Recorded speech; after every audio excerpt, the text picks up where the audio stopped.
trolling Senator Elizabeth Warren as a snake, and in post after post, labeling Mayor Pete Buttigieg a rat.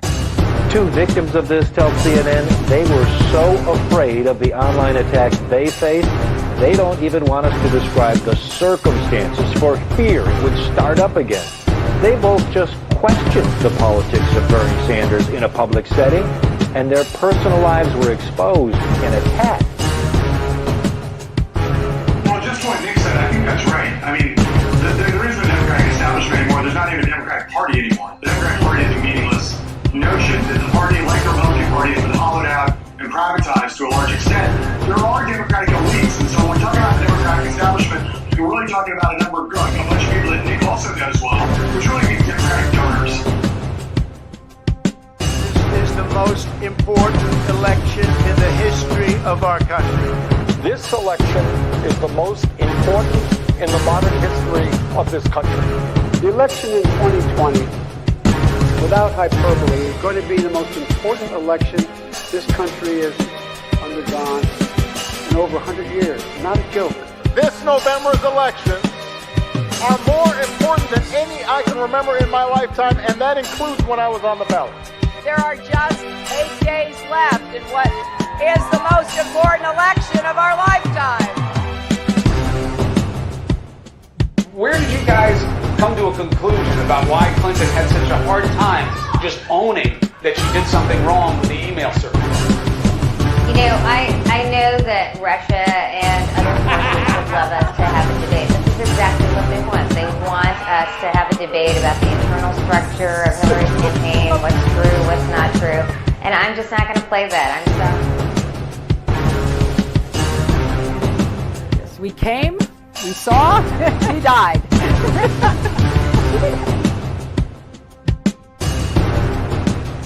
I was the CIA director. We lied, we cheated, we stole. It's like we had entire training courses.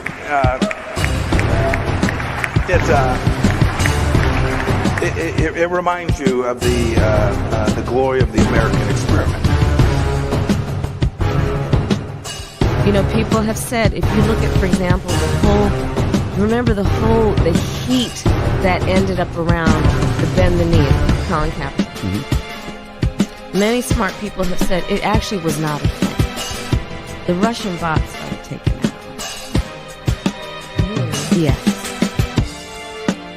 But I saw my mom. My mom is the strongest woman I know. She should be running. This is not about.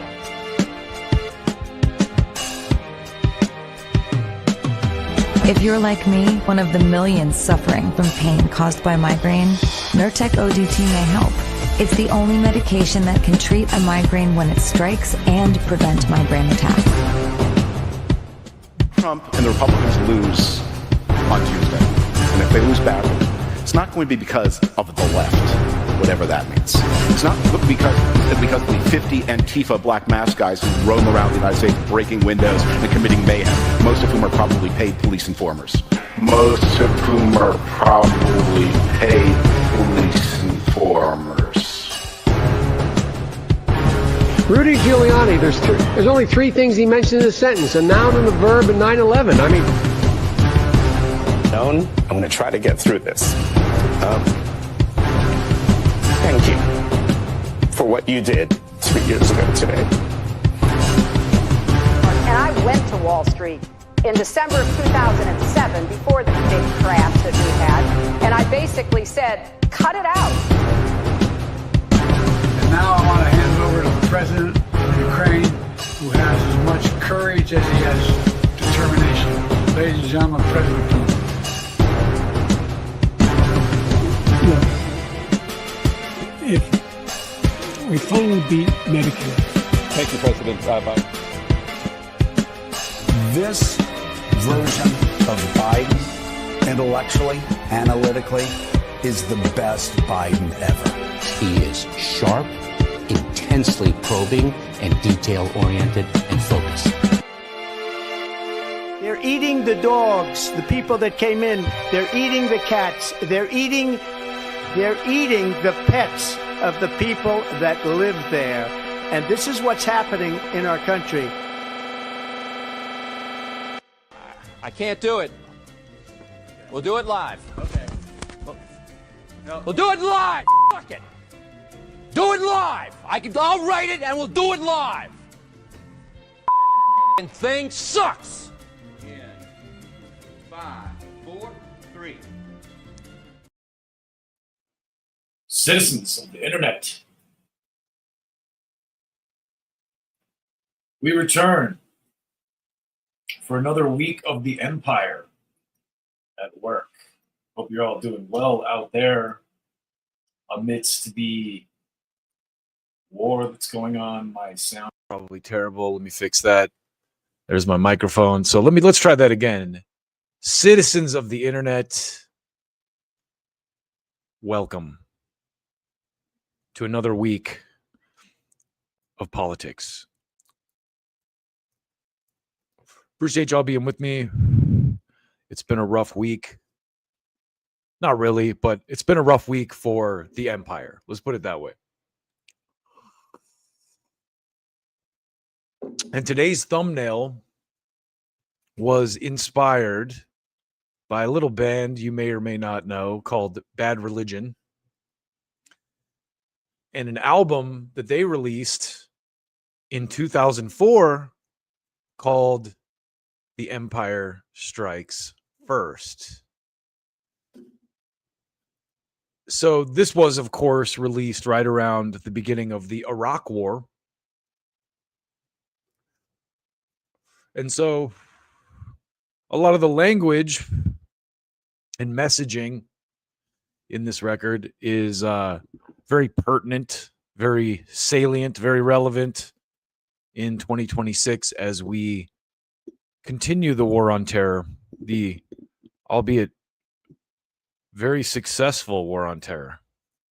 Let's remember how successful it has been, because since we started it, we haven't had any terror, right? You know, it's really been, terror has been nil since we started the war on terror. That's me, of course, being facetious. I hear you. It's definitely a tiger by the tail.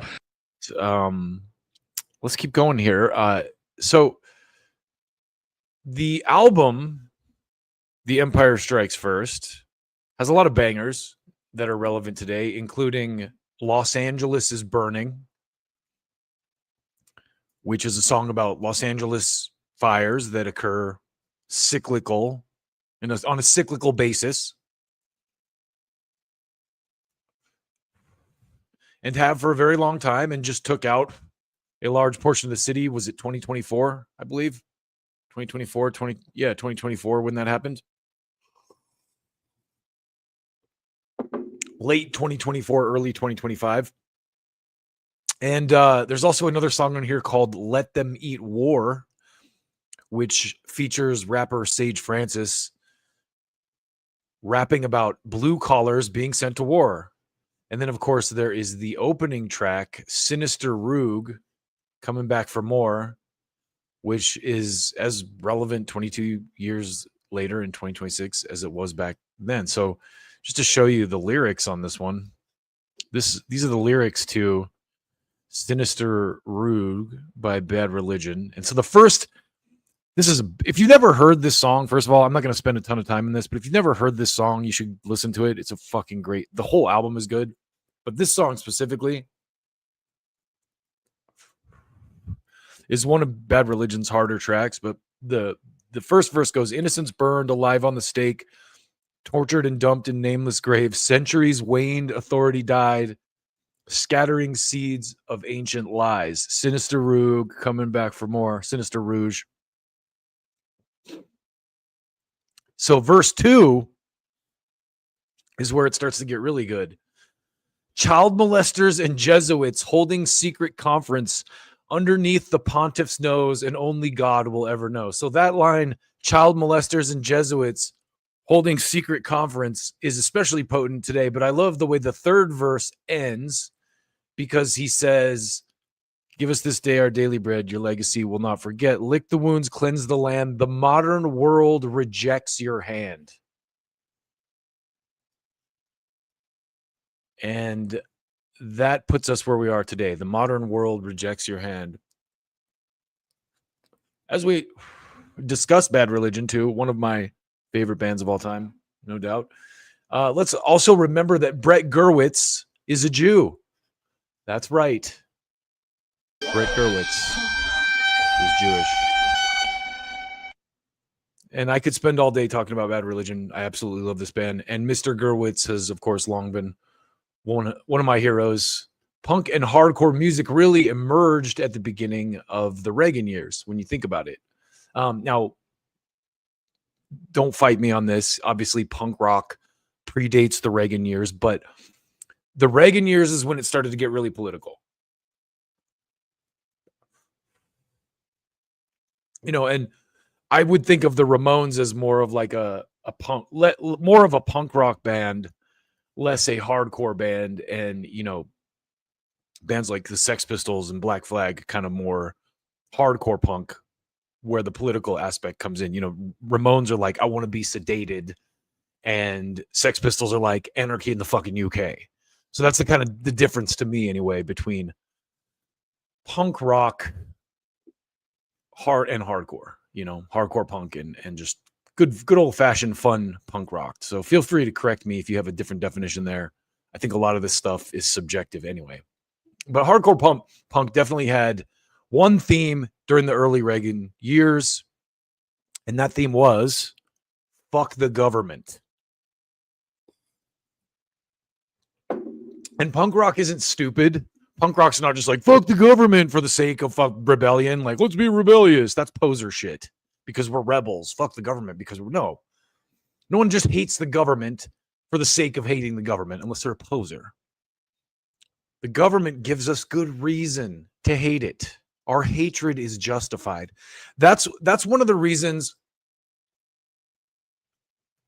Justified hatred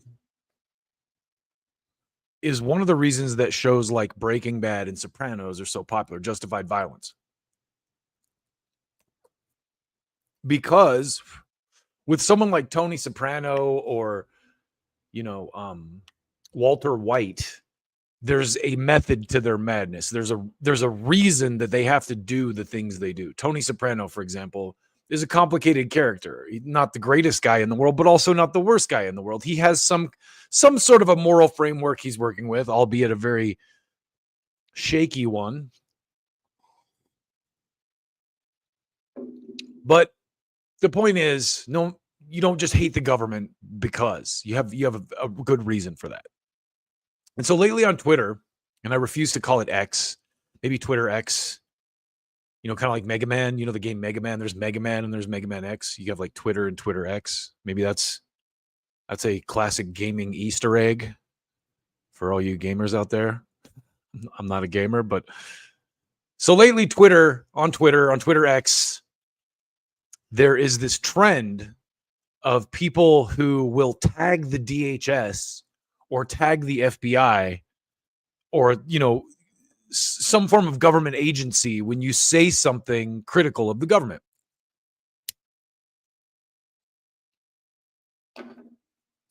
It's kind of similar to like hall monitors or kids who would tell on you on the playground. And, if you say something against the Trump regime, and they're absolutely a regime, a pen full of the most corrupt dick pigs imaginable, feeding at the trough so hoggishly that it's about to tip over.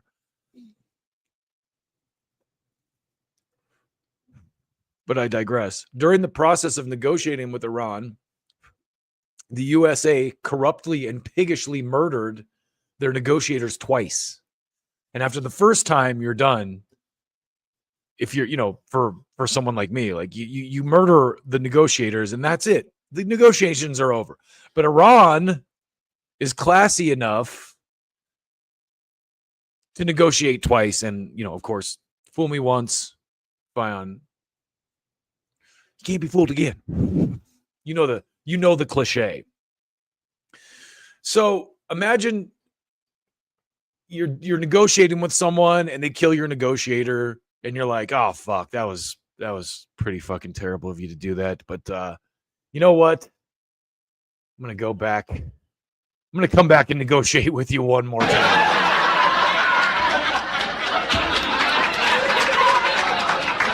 Very not a wise decision, not a wise choice. So there's some conversations happening around this on Twitter, and this is kind of where I chimed in. This is where I came down on the Iran negotiating position. I said, Iran should pretend to agree to a ceasefire and then continue destroying every U.S. and Israeli asset they can hit. Give the pigs a taste of their own medicine. That's what I said. Being a fucking human being who can see, who has eyes. And as you can see, well, let me keep going here. This is just a realistic take on what they should do. If I was in their shoes, I would take zero that the U.S. says seriously. I would do that. I would take nothing that the USA said, none of their word seriously. And I would have complete and total justification to do that. No one with eyes and ears could argue with me because of what has just happened, because they've twice killed my fucking negotiators. So this dipshit jumps in and he says, we should exile your traitorous ass to Iran.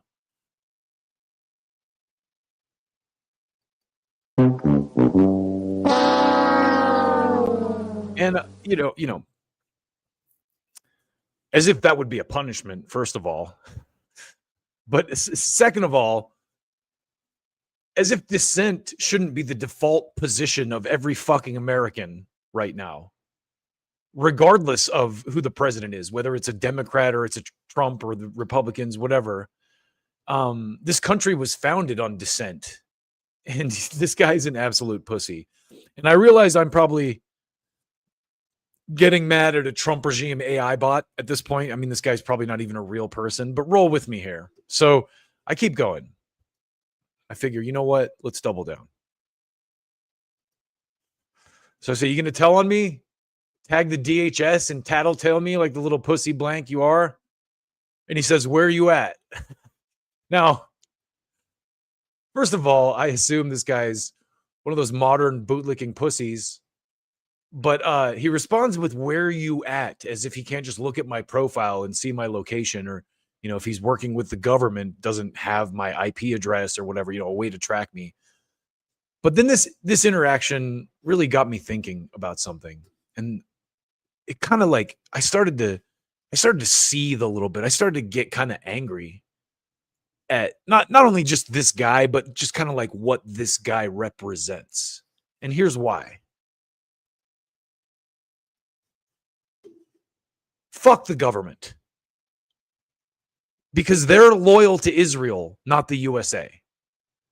And they don't deserve my loyalty or any other American citizen's loyalty at this point. And then I said, put that in your pipe and smoke it. But for real, we don't owe the US government loyalty at this point in time. We have attempted time and time again to vote our way out of the pigs at the trough scenario I've been describing throughout this broadcast. And the U.S. government is a trough of corrupt pigs who has completely ignored the will of the people for years and years. And now it's all coming to a head, largely thanks to the internet and the freedom of information. And they're trying desperately, as the Twitter files showed, to quell that, to, stand on the beach and put their hand out to try and stop the wave that has happened as a result of the internet. But they can't do that. You have lost. At this point, all you can do is be honest and transparent about your motives. And I have some bad news for you. We are not the good guys and haven't been the good guys for a long time. And I think that people on both sides of the political cult, coin are figuring that out and kind of realizing like, hey, Republicans, Democrats, we're not each other's enemies. The real enemies are these people who are doing this to us. And, as a voter, I've continually advocated and at times attempted to vote for the anti-war candidate. And for 20 plus years, this country has wasted billions upon billions of mine and your tax money, despite us saying no, no, no, no, no, no, no. They keep doing it because they're fucking pigs. No one supported these wars when George Bush was starting them. No one supported them when Barack Obama continued them. The difference was, and this is why I fucking despise the Democrats, is that liberals get this high-minded, self-fucking, what's the word? Fucking self-aggrandizing, self-righteous is the word, like attitude, like we're the good guys. When we do wars, it's good. We have a smart guy who says smart things before we fucking kill a bunch of brown people in other countries and take their resources. And that's why Trump, I think, is a good thing for America, because it rips the mask off completely. You can't dance around it. And it's really exposed, I think, more than anything, the liberals, because we knew that there was this section of the Republican Party that were just scummy pigs. We've already seen it in action, but the Democrats have been able to kind of like hide behind decorum for a long time. And, so no one supported these wars when Obama or Bush supported them, and Trump ran against them and then got into office and started doing them anyway. It doesn't matter which party you choose. As soon as they get absorbed into the DC establishment alongside the other pigs at the trough, and let's be honest, that's what they are. They're fucking squealing, oinking pigs at a trough. Lindsey Graham and Ted Cruz. And once you get to that trough, are you going to look at them and go like, hey guys, I think it's time to head out? No, you're going to fucking stick your head in there and start devouring the slop like them. You're going to start choking down that slop as fast as you can with the rest of the pigs. And when you get pigs with the mouths and guts the size of the Trump people, things get really crazy. They're going to tip this fucking trough over. That's how fucking disgusting, slimy, and just fucking overwhelmed with gluttony and greed these pigs are. But enough of my ranting about that. That's just the state of the American government, and why, I told this guy, send a fucking FBI agent to my house about my tweets so I can laugh in their fucking face. Take me to jail. I'll laugh all the way there. Oh, you're going to arrest me for my tweets, you pathetic fucking boot-licking swine? Fuck you. Anyway, happy Sunday. There was a recent issue in the podcasting sphere we're going to talk about now. And it occurred when President Donald Trump attacked several podcasters by name recently with a 10-page tweet that when I first saw it, I didn't even read it. I couldn't read it. I was like, I ain't reading all that. But I love Candace Owens, and Candace Owens happened to read it for me. So Candace can make even the most mundane things entertaining, I think. She just has that kind of gravitas about her. She's a very entertaining person to watch. She has charisma. Candace is great. She's a great broadcaster. I don't think, whether you agree with her or disagree with her political viewpoints, you can't deny that she is compelling to watch and listen to. So I think Trump's attack on these people, what it said to me more than anything, is how powerful they are, because they are the people who control the movement in the Republican Party. And I think that a lot of these pigs at the trough, the awaiting pigs, let's call them that, the pigs who were already at the trough when the Trump pigs came into the trough, they kind of thought, you know what?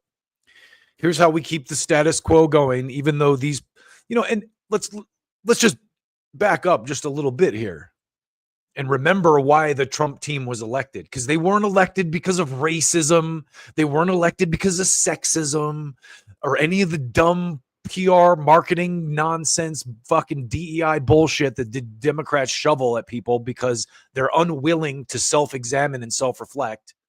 They blame the voters instead of themselves for losing their fucking game. It's their job to win, and they'll blame everyone but themselves in the process. But that aside, the reason the Trump people won is because of this, because they are not the status quo. And so what happens when they get in, the status quo absorbs them and says, no, here's how we do it here. You guys might have said XYZ when you were running for election, but once you get into the circle of Washington, where all of us pigs are at this trough, feeding away, like you ain't going to change that. So this is what you're going to do now that you're at the trough with us. And the difference between the Democratic influencer base and the Republican influencer base is the Democratic base is much more controlled by the party apparatus. And people like Candace and Tucker and Alex Jones are people that have been canceled from polite society. They were canceled and had to build up independent audiences. So that you can't do that to them again. You can't throw them off the network. They've already been thrown off.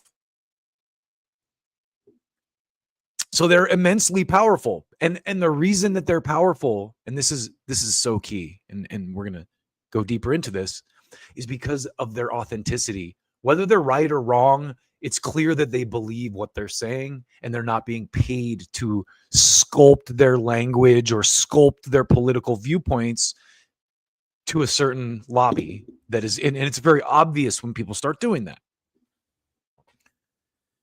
And so Trump attacked these people, and Candace Owens came back hard, harder than any of them. And I think Milo here kind of sums this up, a lot more eloquently than I just did with my blathering rant here. But he says, mesmerizing today from start to finish. When she's brimming with righteous indignation like this, Candace is without equal in broadcasting. And it's the truth. And I kind of briefly summarized what she lays out here, but I want to show you this firsthand. We're not obviously not going to watch the whole thing because it's a nice, go watch the whole thing if you haven't already, because it's absolutely incredible. And like I said, I can't praise Candace enough, but I think this setup here more eloquently describes, what I just laid out with my pig analogy, in my very angry kind of slobbering, spittle-laced tirade. I think Candace here she's gonna do a much better job of elocuting, laying out what's going on in a way that I think is much more compelling entertainment, probably. And I'm fully admitting this here, but watch this. This is good stuff. All right. I'm obviously supposed to be off this week, but obviously I needed to come back because I wanted to address Mr. President Donald Trump. He has obviously arrived at a moment, and I just wanted to hopefully these words will get to him. So I'll just say that. Dear Mr. President Trump, I've always been a fan of gladiator movies. I have watched them all countless times. Everybody who watches this podcast knows that. And when I consider what it is that I am so drawn to, like, is it the actors? Is it the storyline? Yeah, in part, of course. Who could deny, like, the performance of Russell Crowe in the first film?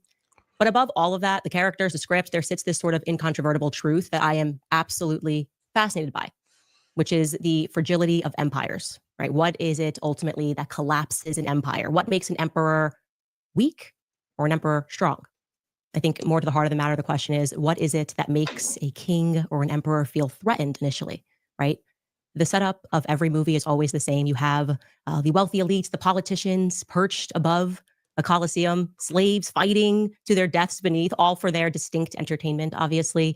And then comes the inevitable narrative flip. Suddenly, the elites and their scribes and the senators, they perceive a threat. And when does that happen? Okay, I want to stop right there, because this dynamic that she just laid out was Trump when you think about it. Think about Trump coming into the political arena and the political class essentially laughing at him. Essentially saying, oh, you're a clown. There's no way. You're not as good as us. You know, Obama and Biden and Donald Trump? No, you'll never be president. How dare you? It's that dynamic that made him popular. And I didn't see it at the time because I was still a Democratic partisan. But this is the dynamic that got Trump to where he is. And now he's become one of the pigs at the trough. Anyway, I'll shut up. It's actually not a rhetorical question, Mr. President. I know the answer. It is when a slave begins to command the crowd every single time without fail. That's when the politicians begin to feel worried. And what is of particular interest to me about that moment is that the slaves on their end, they never desire the seats of the politicians, right? They just want to have their most basic needs met. In most circumstances, they'd happily would serve some sort of structure of governance forever if their basic needs could be met, but it's proven to be a historical impossibility. Now listen to this again. This is why I just wanted to break this down. Listen to the language right here of Candace.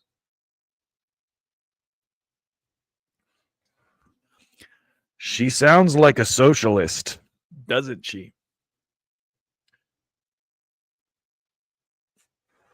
And of course, this is the kind of thing that you know, people like Laura Loomer and Mark Levin and all the hyper, you know, the already engorged pigs at the trough are going to say about someone like her, because they exist in a world where they say things all the time that they don't believe in exchange for money.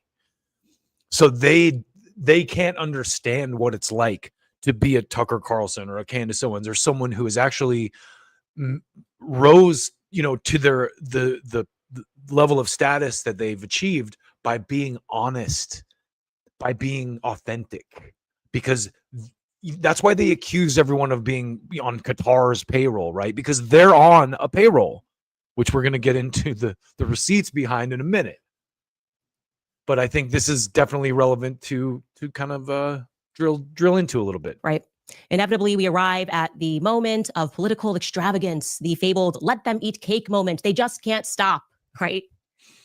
There can be absolutely no truth between a master and his slave. For that reason, the nature of the relationship forbids. And so the reason I said Candace sounds like a socialist, just quick sidebar again, is you'll notice the language of the proles, the language of the working class on the left and the right is kind of starting to match up, starting to align. We're starting to see how we have this shared common interest, and we've been divided all this time along these very stupid cultural lines, like, you know, whether or not, you know, what bathrooms people should use, or who should and should not have government benefits for marriage, that kind of stuff, which is completely irrelevant. And I think about this a lot now, very often, mostly in the context of our late mutual friend, Charlie Kirk. I think to myself, when was the exact moment that Charlie Kirk understood that he was not free? That he had money and they had fame, but he did not actually have freedom.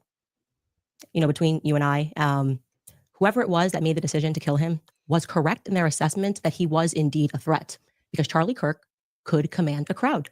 He was capable of that.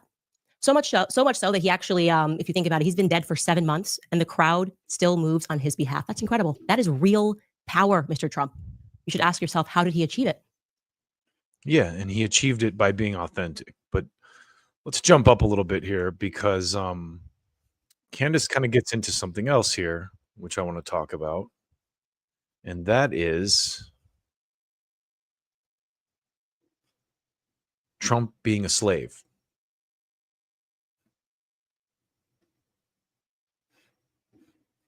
And let's listen to what she has to say.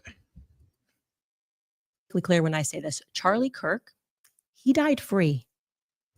You will most certainly die a slave. Okay. You are in chains right now, and the entire world can see that perfectly. Okay. So this is where I want to jump into This is kind of the reversal of this Trump tweet that went out against these podcasters, because clearly, as I said a few minutes ago,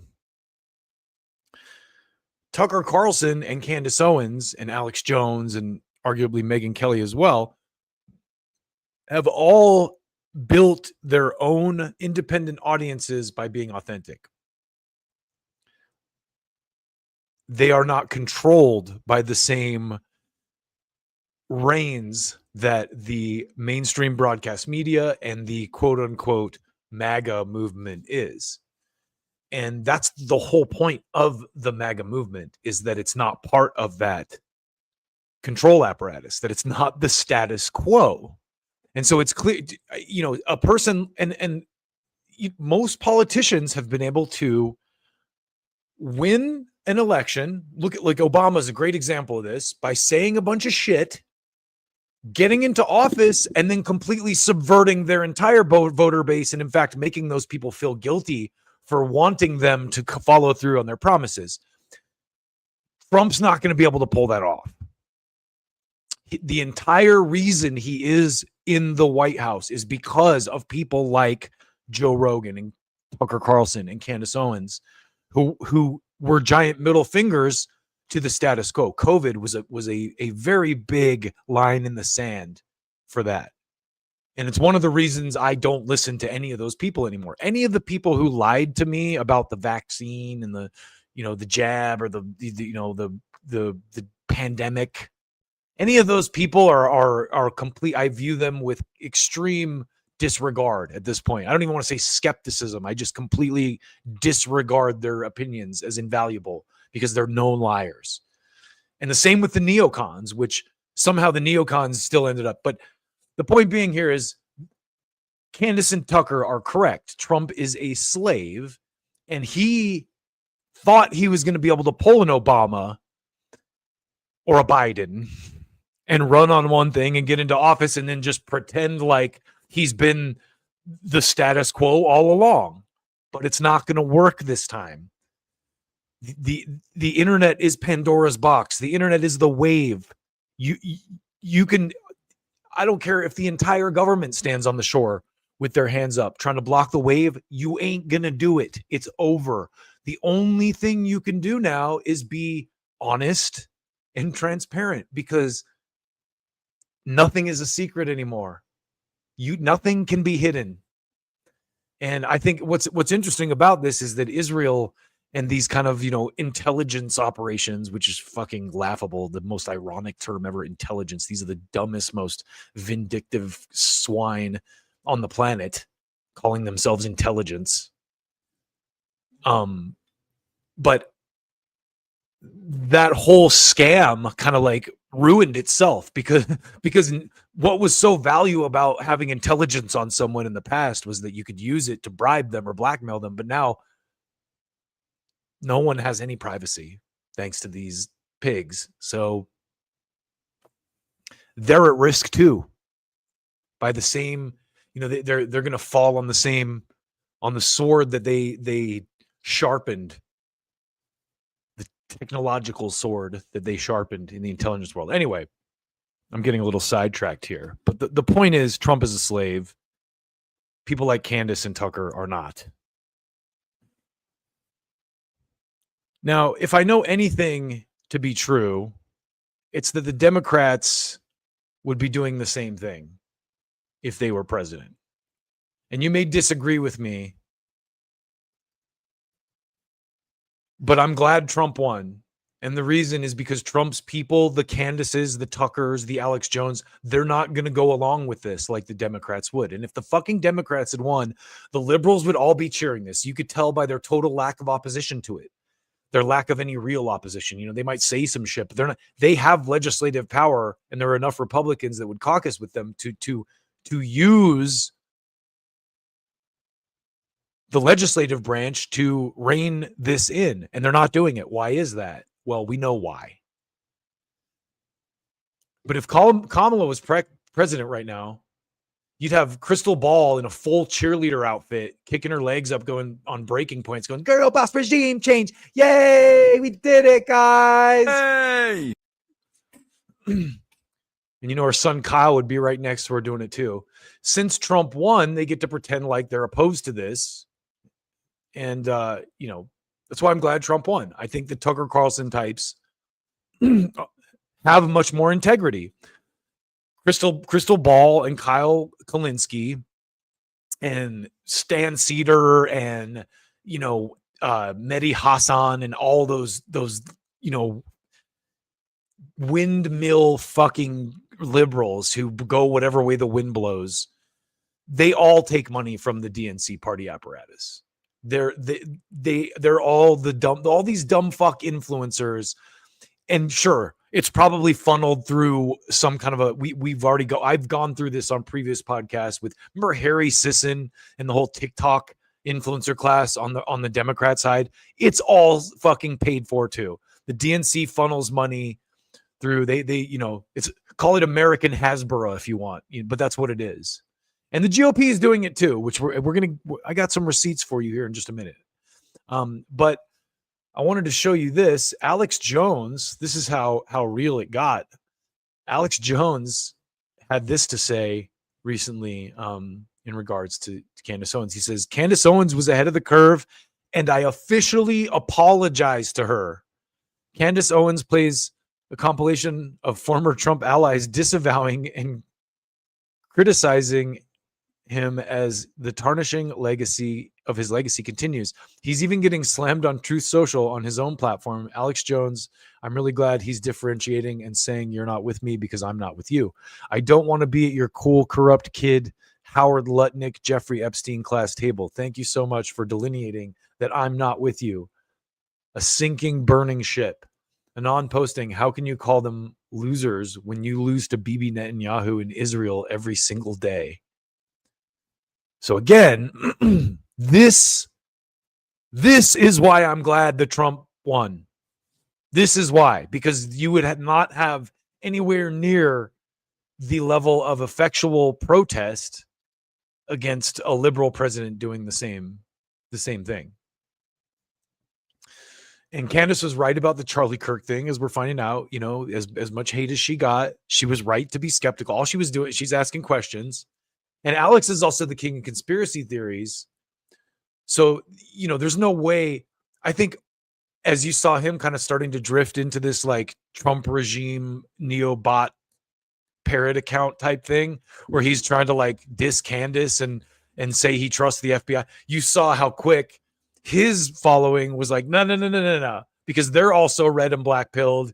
He would have had a mass exodus of audience if he had gone that route. So you got to wonder about that as well. And then you have people like Mark Levin trying to claim that Tucker Carlson has no support. And this is from Taj. He quotes Mark Levin says, Traitor Tucker's following cratering. And readers added context. And then here's the podcast charts with Tucker at number 1 in news. So, as much as the Mark Levins of the world want to kind of wish this away through, ignorance and wishful thinking, it's not going to work. And Tucker has such mass appeal now. You see a lot of the people on the left finally going like, oh, wow. I mean, this happened to me. I was lied to about. Everyone's like, oh, he's a white supremacist. He's a white nationalist. Okay, what is a white nationalist? It's a white person that cares about their country. It's this kind of like coercive language that gets used to like, is he a Nazi? Absolutely not. I mean, does he have some bad takes? Yes. I mean, there's plenty of stuff Tucker Carlson says that I think is a little fucking out there that I'm not 100% on board with. But also, he's the kind of person, if I sat down with him and said, hey, this seems a little batty to me, Tucker, what about this? He would come around. It's like I make the same argument with Candace Owens and the George Floyd thing, because now you see, in light of all the Gaza stuff that's going on and the awakening that people are having to the amount of propaganda that we've been served up through our whole lives, I think you could probably revisit the George Floyd thing with Candace now and go, hey, You really think it's cool for cops to choke people to death in the street? Like, whether you agree with their politics or not, you think that's cool? You could probably find that fucking Officer Chauvin did a training in fucking Tel Aviv or some shit. So, I think we're at a point where a lot of these labels and cult statuses are kind of dissolving, and that's a good thing. And so when I heard the contents, when I finally heard the contents of Trump's tweet and the things he was saying, especially the part about Candace Owens not being as pretty as Macron's wife, my first thought was Laura Loomer wrote this. And here you go. This is from Henry Fjord, kind of quoting Laura Loomer. I'm just going to admit it. I sent the president Tucker Carlson's clips so he can see the shit that he says about him, and I want that motherfucker to know that I'm the one who knifed him from the front, Laura Loomer. So Laura Loomer is clearly insane and insanely jealous of people like Tucker Carlson and Candace Owens who have massive audiences by being authentic, because she is just the opposite. She did everything right. She sucked all the right dicks and no one likes her. And that makes her crazy. She did all the power moves you're supposed to do, and no one gives a shit about Laura Loomer. Well, Candace, Tucker, Megan, Alex Jones, what do they all have in common? Also, what's the delineating factor between these four Trump podcasters, former MAGA podcasters that have now been ejected from the movement? Are you ready? Let's get a drum roll going here. This is a big one.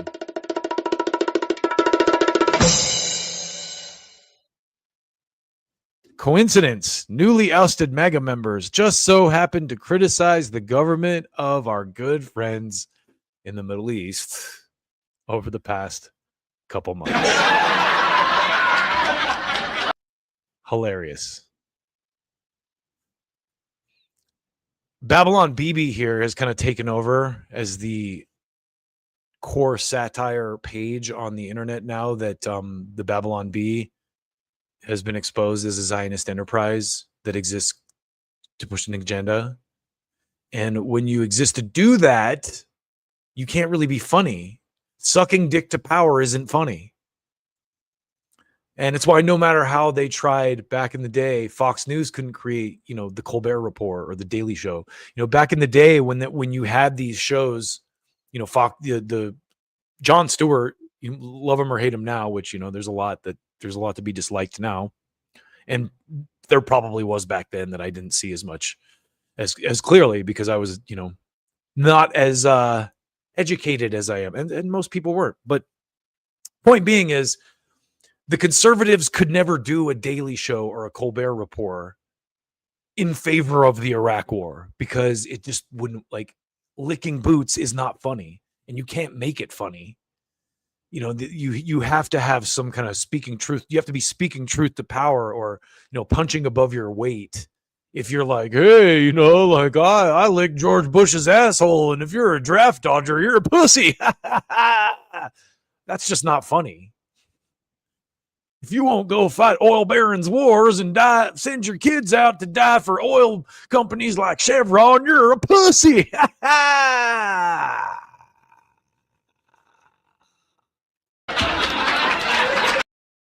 Anyway. So what you have going on right now in the MAGA movement is a little bit of a mutiny. And I think Max really describes it real well here to your boy Glenn Deason. So let's listen to what everyone's hero, whether they know it or not, Max Blumenthal has to say about this.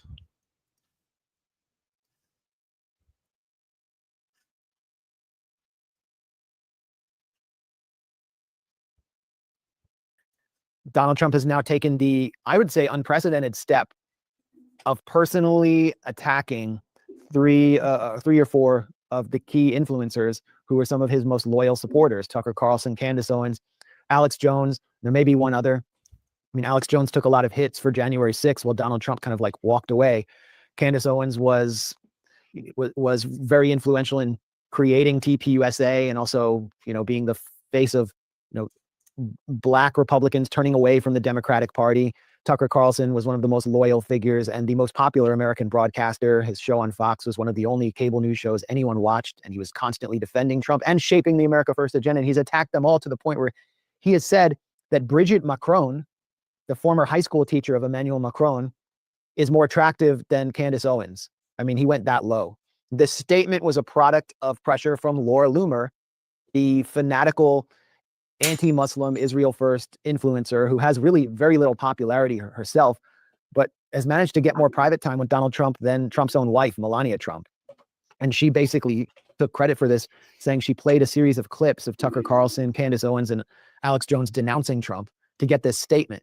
And now others are joining the fray. Benny Johnson, this is highly significant. Benny Johnson was basically the most corporatized, choreographed, scripted MAGA bot.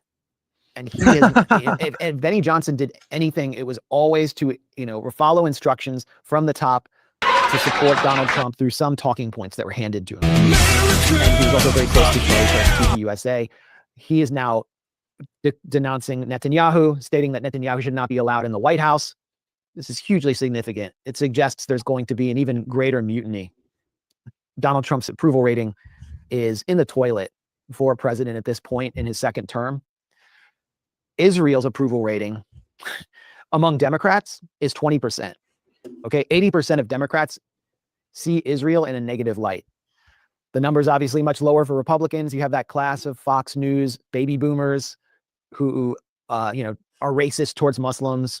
They're just addicted to bombing brown people. So there you have it. Again, this right here is why I am glad the Trump people won. And just to sum this up, the end of MAGA right here for you. Harrison Berger says, for those keeping track, MAGA is now Palantir, Lockheed Martin, Apple, Google, Merriam Adelson, Amazon, Booz Allen Hamilton, Microsoft, Mark Levin, Laura Loomer, and the Ellison family. The rest of you can go fuck yourselves. Notice how Trump also tweeted their ticker number as if to, subtly manipulate, not even subtly, just openly manipulate the stock in public. And that's, again, back to the pigs at the trough analogy I was using earlier. This is where we as a country are. And frankly, I would much rather have the mask completely off and have the pigs' faces kind of out in the blaring open than be dancing around it under like, oh, look, Kamala Harris, look how great America is. We elected a woman of color president, as we attack Iran and flail desperately in the world stage so that a bunch of pigs at the trough can continue their fucking gigantic grift that's been going on for decades and decades that's ending. And, what you have going on is this massive empire flailing, just trying desperately to cling to the way things are. And, I've said this before, and I just kind of want to end on this thought. Our military is a gigantic scam.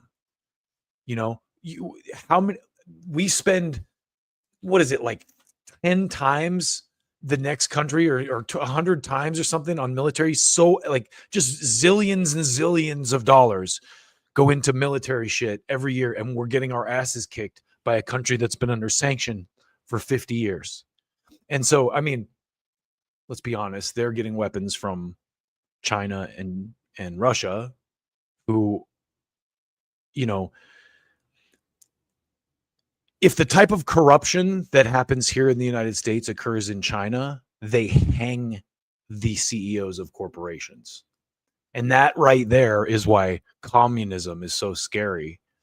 And you've been brainwashed to believe that communism is the end of everything, and you'll never have you'll only have one brand of toothpaste if you do communism, guys. Like, again, I implore you to seriously reconsider everything you think you know that was taught to you from the textbooks of Ghislaine Maxwell's father. Re-examine, read deeper. That's going to be our slogan here at the Politics Show. Read deeper. I like that. Read deeper. It also kind of has a sexual connotation, right? It's like read deeper, but also fuck deeper. Sorry, that was unnecessary perversion. I apologize. So, as we talk about pigs at the trough and corruption, let's get into the complete facade that is the right-wing Republican influencer world on social media, because it's all fake. Just like the Democrat one with Harry Sisson, and I don't even remember the name of the company that was running all the scams that, you know, they spent millions upon millions of dollars to lose the election on last cycle. But right now we're going to discuss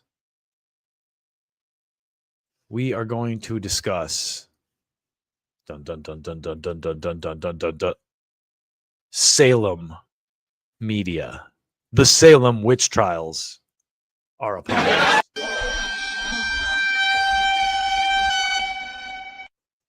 So Brad Parscale here, this guy in the photo, he was Trump's web guy from day one. So he was like the guy who built Trump's website in like 2015 or whatever, and Trump won. And so I've kind of always paid attention to this guy because he comes from the same world that I do. He's a web guy. He's an IT web guy. You know, I built websites. I worked in digital advertising. And he was the guy who figured out Facebook targeting.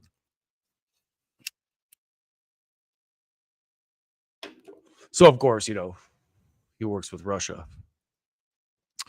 But he runs a company called Salem Media, and it's kind of been recently discovered that Salem is, first of all, registered as a foreign agent, but also the money spigot behind these online influence campaigns in the era of the new Trump regime, the Trump 40.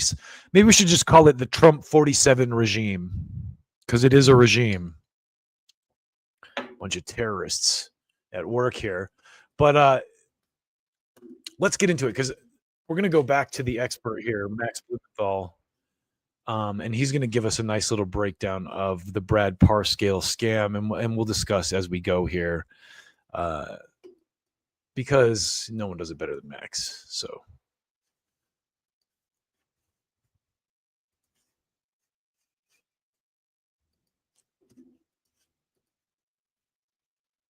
And it's going to get even worse for Donald Trump. So he's now like in the middle of this circular firing squad. And who supports Trump? I think this is one of the most important things for people to understand for the purpose of this conversation, is who among the MAGA podcastistan commentariat supports Donald Trump. It is not fully appreciated and is not discussed. You're not allowed to discuss this in US mainstream media, that these figures are effectively unregistered Israeli foreign agents. I'll just like read off some names. If you're not American and you're not in our, you know, media world, you might not recognize them all, but these are some of the most visible figures in, you know, in the MAGA podcast world. Josh Hammer, you know, Israel Firster, has very little popular appeal, but you just see him everywhere because he's astroturfed. Dennis Prager from PragerU, which is this major propaganda mechanism, which has been actually affecting educational curricula in Florida under the watch of the Israel First governor, Ron DeSantis, where they're actually like propagandizing children in favor of Israel. Prager, I think, is a Jewish convert to evangelical Christianity. Larry Elder. Dennis Prager. PragerU is like the propaganda that all the like pro fucking our friends in the Middle East people will use, cite as their source of information, and it's pretty bad. I in fact back in the day I did a rebuttal to, they had a whole thing about how the Democrats are the party of the KKK, which is true. The Democrats were the party of the KKK. However, one of the things that the Pragerites like to leave out of that story is the silent majority and the Barry Goldwater era where the parties switched and all the racists kind of like got the flag to like, hey, come over here to the GOP. So the parties, and right now I would argue that the parties have almost kind of switched back again, where the war pig neocons are all Democrats now again, and the Republicans actually kind of have the libertarian-minded working class people. So these parties have constantly shifted and changed throughout the years to fit the agendas of power. So they're both garbage. One of the major Black Republican influencers, radio host Hugh Hewitt, who is someone who was out there supporting the Iraq War, is like a very, very mainstream Republican AM radio voice. Dinesh D'Souza, Sebastian Gorka, who is on Trump's NSC team and has a radio show that's nationally broadcast. Brandon Tatum, Todd Starnes, Officer and then Tatum. Laura Trump and Don Jr. Okay, what do they all have in common? They all are broadcast through something called Salem Media. Salem Media is an Israeli foreign agent. It is listed in a Foreign Agent Registration Act form with the Department of Justice as the delivery mechanism for a major contract between Israel's foreign ministry and Clock Tower Strategies through a German firm called Havas to propagandize the American public. We're talking. So Havas is an advertising agency. So I know, quick background on me. I used to work in the advertising world in Hollywood, and I used to do a lot of advertising sales. So I would go out and prospect these different agencies. So I was always calling and setting up meetings and going out to the different agencies. Chiat Day and Havas was one. Media. Anyway, Fox Media was a big one. Fox Searchlight that we worked with. But anyway, we would go out to a lot of these agencies. So Havas Media is a gigantic, corporate agency that does PR and advertising. Just to give you a little bit of background into who they are. About $10 million of direct payments to podcasters and influencers, as well as hundreds of millions of dollars to cover the deliverables. And the Salem Media Group chief strategy officer is a federally registered Israeli foreign agent named Brad Parscale, who heads Clock Tower Strategies. Laura Trump, who is Trump's daughter-in-law, and Donald Trump Jr., who is Donald Trump's daughter, now own a 30% stake in Salem. Donald Trump Jr. I don't know if he did that on purpose there, but he goes, and Donald Trump Jr., who is Donald Trump's daughter. Yeah, let's back that up just a little bit. So you hear that again. Hundreds of millions of dollars to cover the deliverables.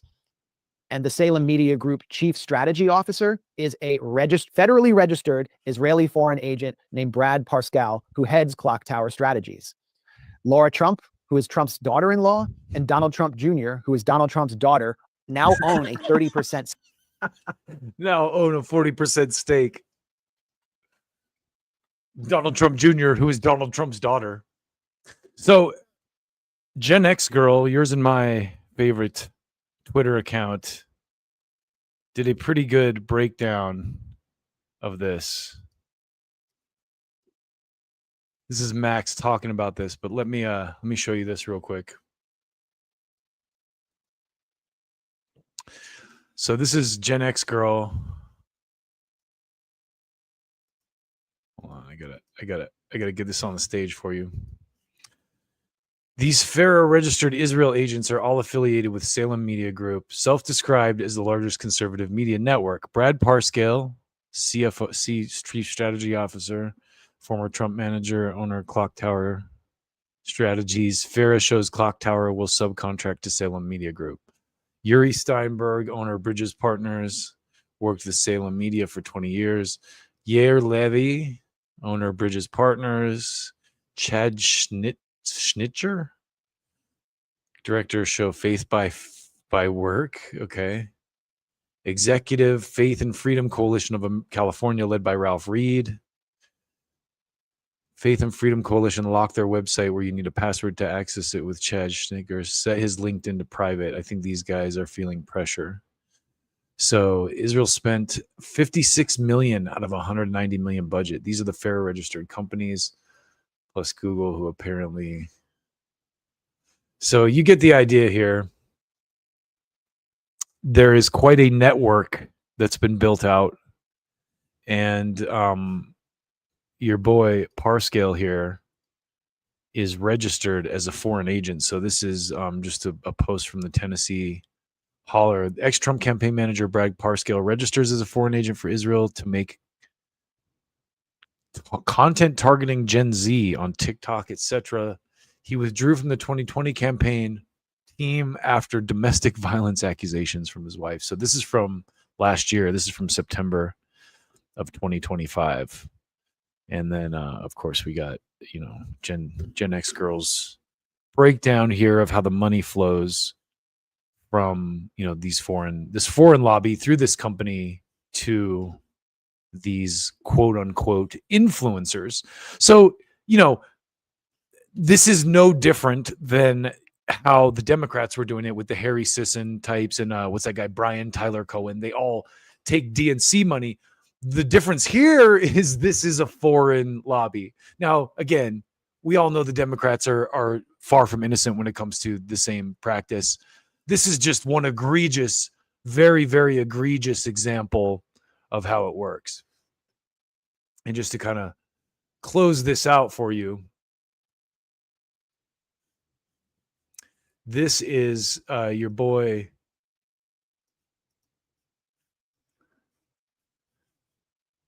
Danks, and he kind of goes into a little bit more of the detail about this. Foreign agent didn't infiltrate American conservative media. He was handed the keys, the building, and the audience. January 2025, Salem Media, 900 station, news, podcast, shows, and plenty of information. This is just a small example of the reach this mess has gotten to and or currently working. So Charlie Kirk Show, these are all the people that are part of it. Dennis Prager, Sebastian Gorka, Josh Hammer, Lara Trump, Larry Elder, Brandon Tatums, Todd Starnes, Red State, Hot Air Blog, PJ Media is part of it. Breitbart is part of it. Town Hall is part of it. Daily Wire, Fox News. Let's see. We got Mark Levin, of course, Ingram Angle, NY Post, The Blaze and Glenn Beck, PragerU. Everyone is sleeping on Google because the SEO and GEO architecture that Parscale's contract explicitly describes building designed to determine what every single one of those platforms audience find when they search. Yeah, so Brad was a web guy. So if he knows how to do SEO, he can make sure that these, certain search terms are targeted and everything.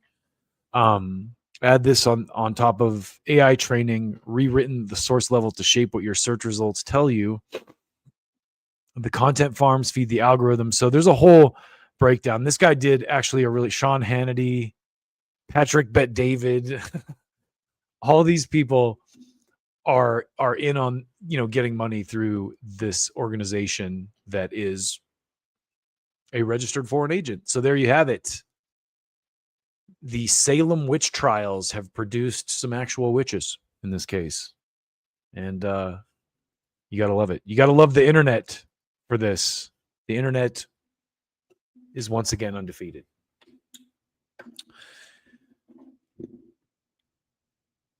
I don't know if you know this or not, but we are currently at war with another country in the Middle East. It's one of those things where you might not even know if you weren't a Twitter addict like myself.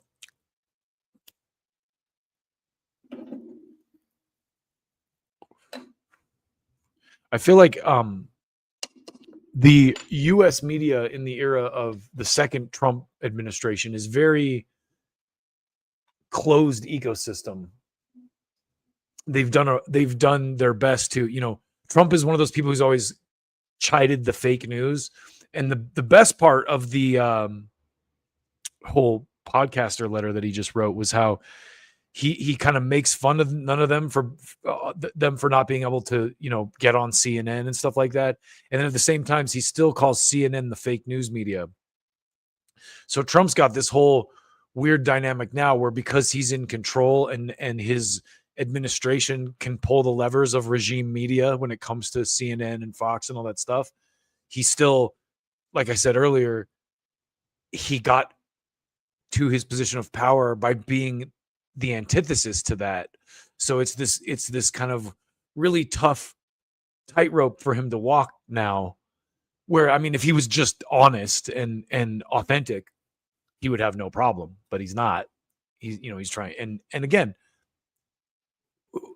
name a president that has been. Like I said, Trump is no different than Obama or Biden in this position, where they all said very specific things that they were going to do that once they got into power, they completely neglected, because once you get to the trough, the rest of the pigs are like, what the fuck are you going to do? Fuck our meal up now that you're here too? Fuck you. Get to eating the slop, bitch. And that's exactly what Trump is doing right now. So with our war in Iran, I think there's probably no more clear evidence of the U.S. being controlled by a lobby that leads it to do things that are counter to its own interests than this. This is maybe the biggest tell that situation is a reality. I think it was much easier to conceal it when it was the Iraq era. And so the latest update with our current Middle Eastern war in Iran is that there was a ceasefire, and apparently the talks have collapsed, and it's pretty much over. The U.S. has decided we're not going to give any concessions to Iran, and Iran, honestly, I as I said at the outset of this, I don't know why they would negotiate with us. You can't negotiate in good faith with corrupt pigs who murder your negotiators twice. And, I would not personally negotiate with the U.S. if I was Iran. I wouldn't negotiate with the terrorists, So the most recent place that we've gotten here with this is Trump can't get Iran to lift the blockade of the Strait of Hormuz, which didn't exist until he attacked them. And believe me, I've already covered. This is basically the timeline of the Iran war. February 27th, Strait of Hormuz open, working, everyone's happy. February 28th, U.S. attacks, straits closed. Now the U.S. goal is to open the Strait of Hormuz that we closed. So, Iran might not have nukes, but they do have a bargaining chip in that they control a very important passage for world trade. And this is something that multiple presidents, I'm sure, have been warned against, and that somehow Trump was obviously dumb enough to be tricked into doing. And now he's just flailing impotently, trying to figure out ways to get it closed. And with the ceasefire thing, everyone said what's going to happen is the U.S. is going to go rearm and just attack Iran again. Like, there's no point in doing this. And those people were right, because a scumbag is going to do what a scumbag is going to do. And that's what the U.S. is at this point in time. We are fucking scumbags. So what did we do? We said we will do our own blockade. And this is the most recent update I'm going to get here from your boy, Alex Christoforou from the Durin. He does a good job walking through the streets, telling us about what's going on in the world. But check this out. Here's Trump. Also, but we're putting on a complete blockade. We're not going to let Iran make money on selling oil to people that they like and not people that they don't like, or whatever it is. It's going to be all or none, and that's the way it is. And it'll be, you saw what we did with Venezuela. It'll be something very similar to that, but at a higher level. This is my video update. So just think about how fucking childish and impotent that is. Basically, we can't stop them from controlling their own waterways, so we're going to stop them from letting people through now. We're going to, and what? Alex brings up a great point in the course of this. If you're going to do that, USA, all of a sudden you make yourselves look like the bad guy, where right now you can kind of blame Iran for having the straits closed, but Iran is actually dealing with countries that aren't the US and Israel. But if the US comes in and starts blocking, then we just make it very clear at that point who the bad guy is in this situation. Let me let Alex talk for a minute here. On this Sunday, April the 12th, coming to you from Nicosia, Cyprus. Christos Anesti, Christos Voskrese. Happy Easter to everyone that is celebrating Easter. Let's talk about some news. And let's start things off with the negotiations in Pakistan between the United States and Iran that wrapped up. And the bad news is that we have no deal between the United States and Iran. The good news, if you're looking for some good news in all of this, it is that Iran and the United States did sit down together in direct bilateral talks for about 21 hours. That is good news. And according to the Iranian Foreign Ministry, they were able to agree on various points that were contained in the various peace plans, the 15-point plan and the 10-point plan. But the two main issues, which they could not agree on, were Hormuz and uranium enrichment. And this is why both sides. Hormuz is Iran's nuclear bomb. What I think is funny too is you see a lot of these memes about Hormuz. They're like, oh, Hormuz. They have like a whore and a moose. They're like, oh, there's a Hormuz. I'm like, Hormuz is like what the U.S. is, really. Like a gigantic lumbering Hormuz that fucking, just runs at anyone and tries to smash them with their fucking horns that they don't like. And is also a complete whore for money. So if we're going in with any kind of analogy there, that's the one we're going with. But I want to keep going with Alex here because he has another additional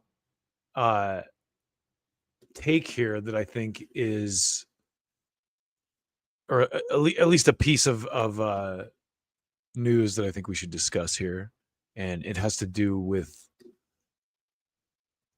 a couple different items that kind of have confluence here. So we have the Iran war going, we have the Ukraine war going, and then we have the US desperately attempting to like restrain China in some way, which is not working, which is kind of basically has us flailing and just looking like morons on the world stage. But let me. Jack Keane, he's the guy that is on Fox News. Wait, did you just say Fox News all the time on military matters? He has made a whole lot of commentary on the war in Ukraine, on Project Ukraine. All of his commentary is delusional and misguided and wrong. It has proven to be completely wrong. But he is a main commentator for escalating the war against Russia with Project Ukraine. And this idea of blockading Hormuz is originating from his commentary, according to Just the News. The idea of a naval blockade was first suggested last week by retired General Jack Keane, one of the nation's top military strategists. Yeah, he's a top military strategist, all right. If the war resumes, and after we degrade Iran's remaining military assets sufficiently, the U.S. military could choose to occupy Karg Island or destroy it, Keane wrote in a New York Post column. Alternatively, the U.S. Navy could set up a blockade, shutting down Tehran's export lifeline. End of the first paragraph from this Just the News article that Trump referenced. So if you're wondering where Trump's getting these stupid ideas about doing a blockade of the blockade,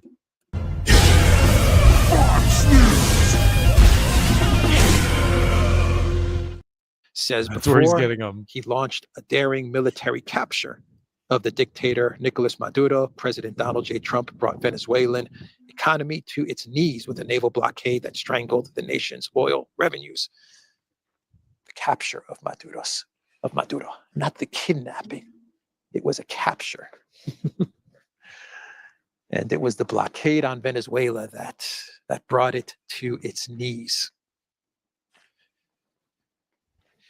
Didn't the United States get into this mess because of the ego and the hubris from Trump after the kidnapping of Maduro and his misguided belief that bringing down Iran would be just as easy as what he did in Venezuela? Isn't that how Trump ended up in this freaking mess? Is because he bought into the whole Venezuelan thing?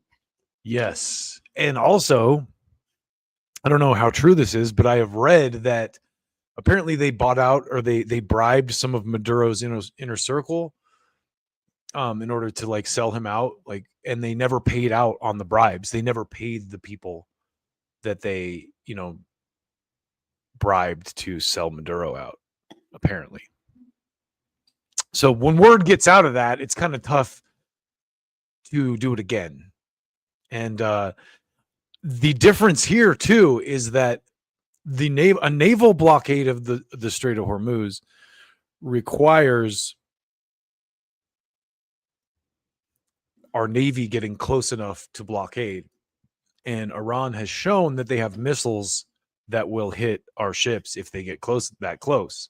So it's a little bit different than a blockade of Venezuela in that regard. And I don't know if Trump's people are ready to hear that. But let's keep going. He's right here. There's also this whole China dynamic. Now you'll notice the Democrats have been talking a lot about how Russia is helping Iran, but they conveniently leave China out. And this is just how the world works, I would imagine. We obviously have helped Ukraine against Russia with intelligence and weaponry and all this kind of stuff. So the fact that when it comes back around on us in the other direction, we're surprised and shocked and like act self-righteous about it is hilarious. But here's Alex kind of talking a little bit more about what's going on here. Oh, those memes, those Don Su memes.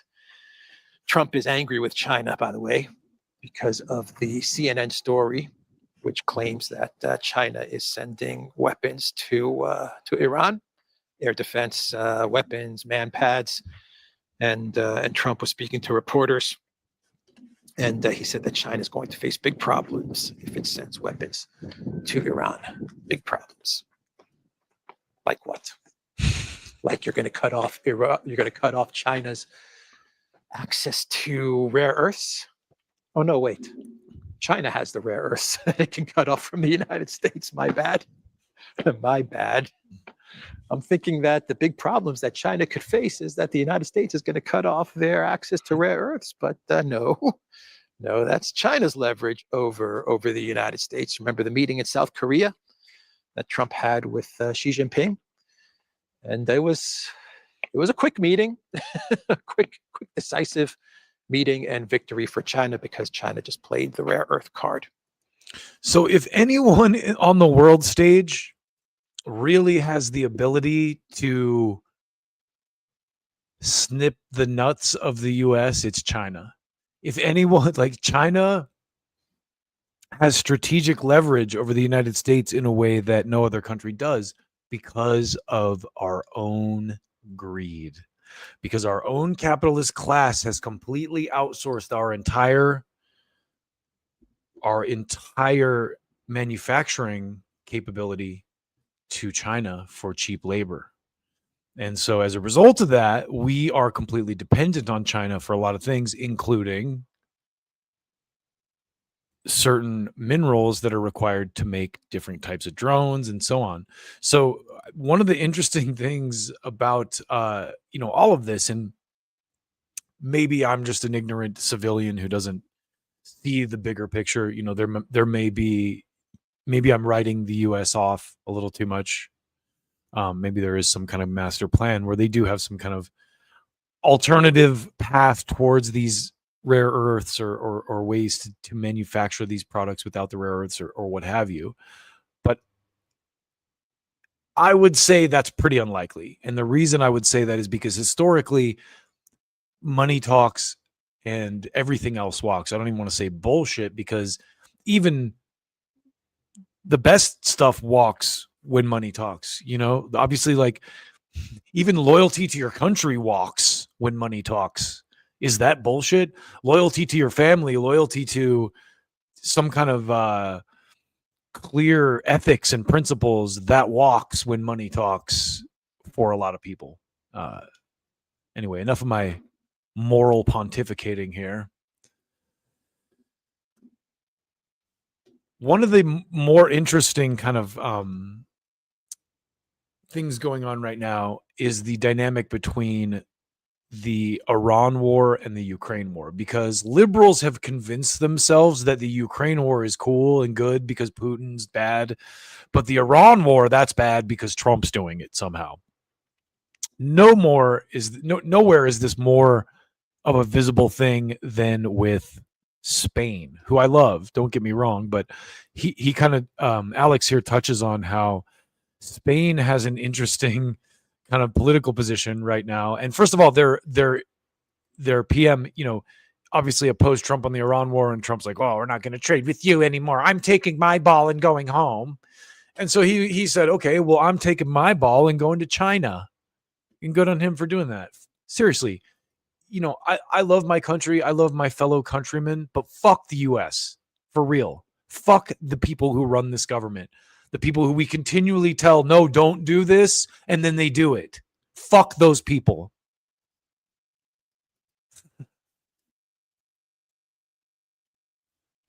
So here's Spain. Here's Alex talking about Spain right here. This is good.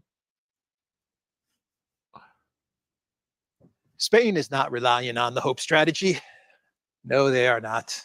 At least not with regards to the war against Iran. With the war against Russia, Spain is very much relying on the hope strategy, and Sanchez is good pals with Zelensky. But when it comes to Iran and the war against Iran, Sanchez and Spain, they have decided to break from the European Union, from the collective West.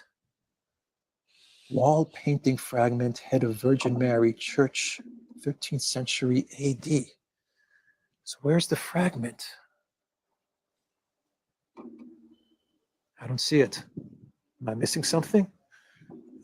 Wall painting. Do you guys see it? I ain't Wall seeing it. painting fragment.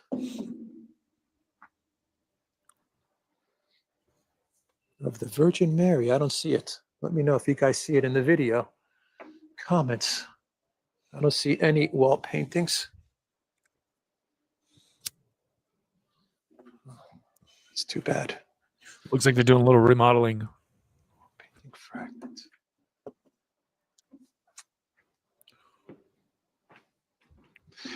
So Sanchez is in China for a 4-day visit. 4 days in China, meeting with Xi Jinping. According to Bloomberg, Spanish PM, Sanchez's trip to see President Xi Jinping will offer a chance to swap notes on a common problem: how to respond to an increasingly unreliable U.S. Ah, boy, it's time for Ursula and her tools on Spain, but Spain's a tough one. Spain's a big country. It's going to be very difficult for Ursula to employ her tools on Spain. She has employed her tools on Hungary, and it might work. I hope it doesn't. We'll find out this evening. But Spain is going to be a difficult one. That's one of the big boys in the European Union, Spain. So let's do a clown world, and we'll wrap. So I want to stop right here. He put this out this morning, and apparently Orban has lost the Hungarian election. So Ursula's tools did work. Orban, according to New York Times 2 hours ago, Orban, beacon to the right, concedes defeat in Hungary's election. So the big thing in Europe obviously has been anyone who's sympathetic to Russia has to go. So Europe has this whole ramping up of tension with with Russia, and the US ramping up tension with everyone else. And this is my take on what's going on here, my personal take. As I said earlier, it's clear to me, and really anyone who's paying attention, that the United States military budget is a gigantic Ponzi scam trough that a lot of pigs are feeding at. And so right now what you see in the world stage is and recently Europe was brought to that trough. So the Ukraine war was kind of like the full integration. I mean, I shouldn't even say recently. That's what NATO is, right? NATO has been Europe's version of this trough. And I think that as the world kind of evolves and communication becomes more prevalent, and it becomes more difficult to propagandize people in other countries as a threat, the Ukraine war and, anything that they're trying to pull now is kind of like the dying gasp of this scam industrial complex that needs wars to survive. They need a war with Russia to funnel money through. If you like, the Ukraine war is such a fucking pig trough of disgusting, rotten dumpster slime. When you look at all the corruption and death that's coming out of that, the European, and that's what this Orban election was about, really. Really, it's about Europe keeping this war with Ukraine going, keeping the corruption train going. Orban was like a voice of dissent amongst the EU. So for them to get him out of there through an election, which is, I'm sure, illegitimate, I'm sure that they cheated in some way. And maybe not. Maybe they just propagandized people enough that, they thought it was the right thing to do. It's with a lot of these electoral fucking things, it doesn't matter, as we see with Trump. I thought Trump would be the better option because he would maybe subvert the status quo in some ways. But at the very least, I knew that even if he didn't, it would make it much more difficult for liberals to go along with the types of things that were coming, regardless of who won. And so that's kind of what you see. My final thought of the day is just that I'm still glad Trump won. So all these people are like, oh, if only you'd voted for Kamala. If only you guys voted for Kamala.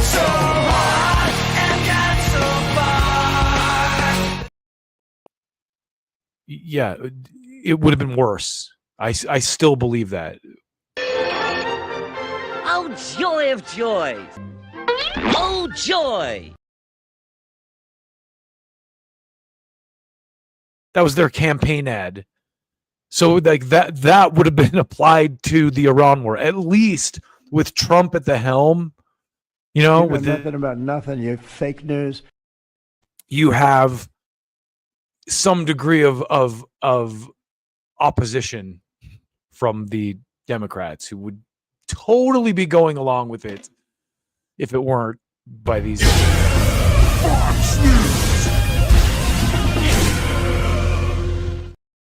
Speaking of Democrats, this is a partisan robot. Fuck the Democrats, as I always say. But this is a partisan robot, right? This is the, which cult do I belong to?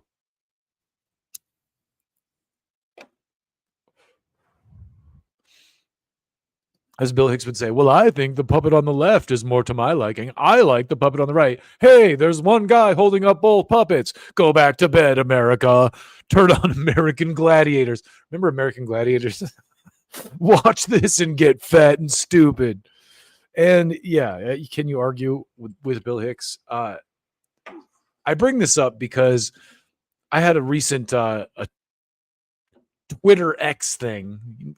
It's, for those who may not know, it's kind of like the difference between Mega Man and Mega Man X, Twitter or Twitter X. That was a callback, in case you were unaware.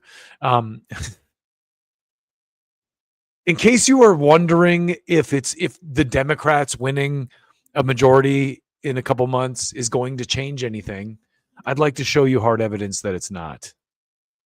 This is a guy whose name is Jamie Medsel. I mistakenly thought he was a politician of some degree when I interacted with him. He is not. We'll get into who he is in just a minute, but I wanted to read this tweet because I think I was one of the first people to notice, but he goes, as a Democrat, let me beep clear.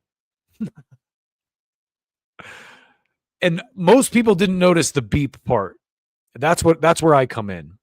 But he says, our party will lose all legitimacy if we do not clearly reject the bigotry, intolerance, and anti-Americanism of the far left. Who does he sound like?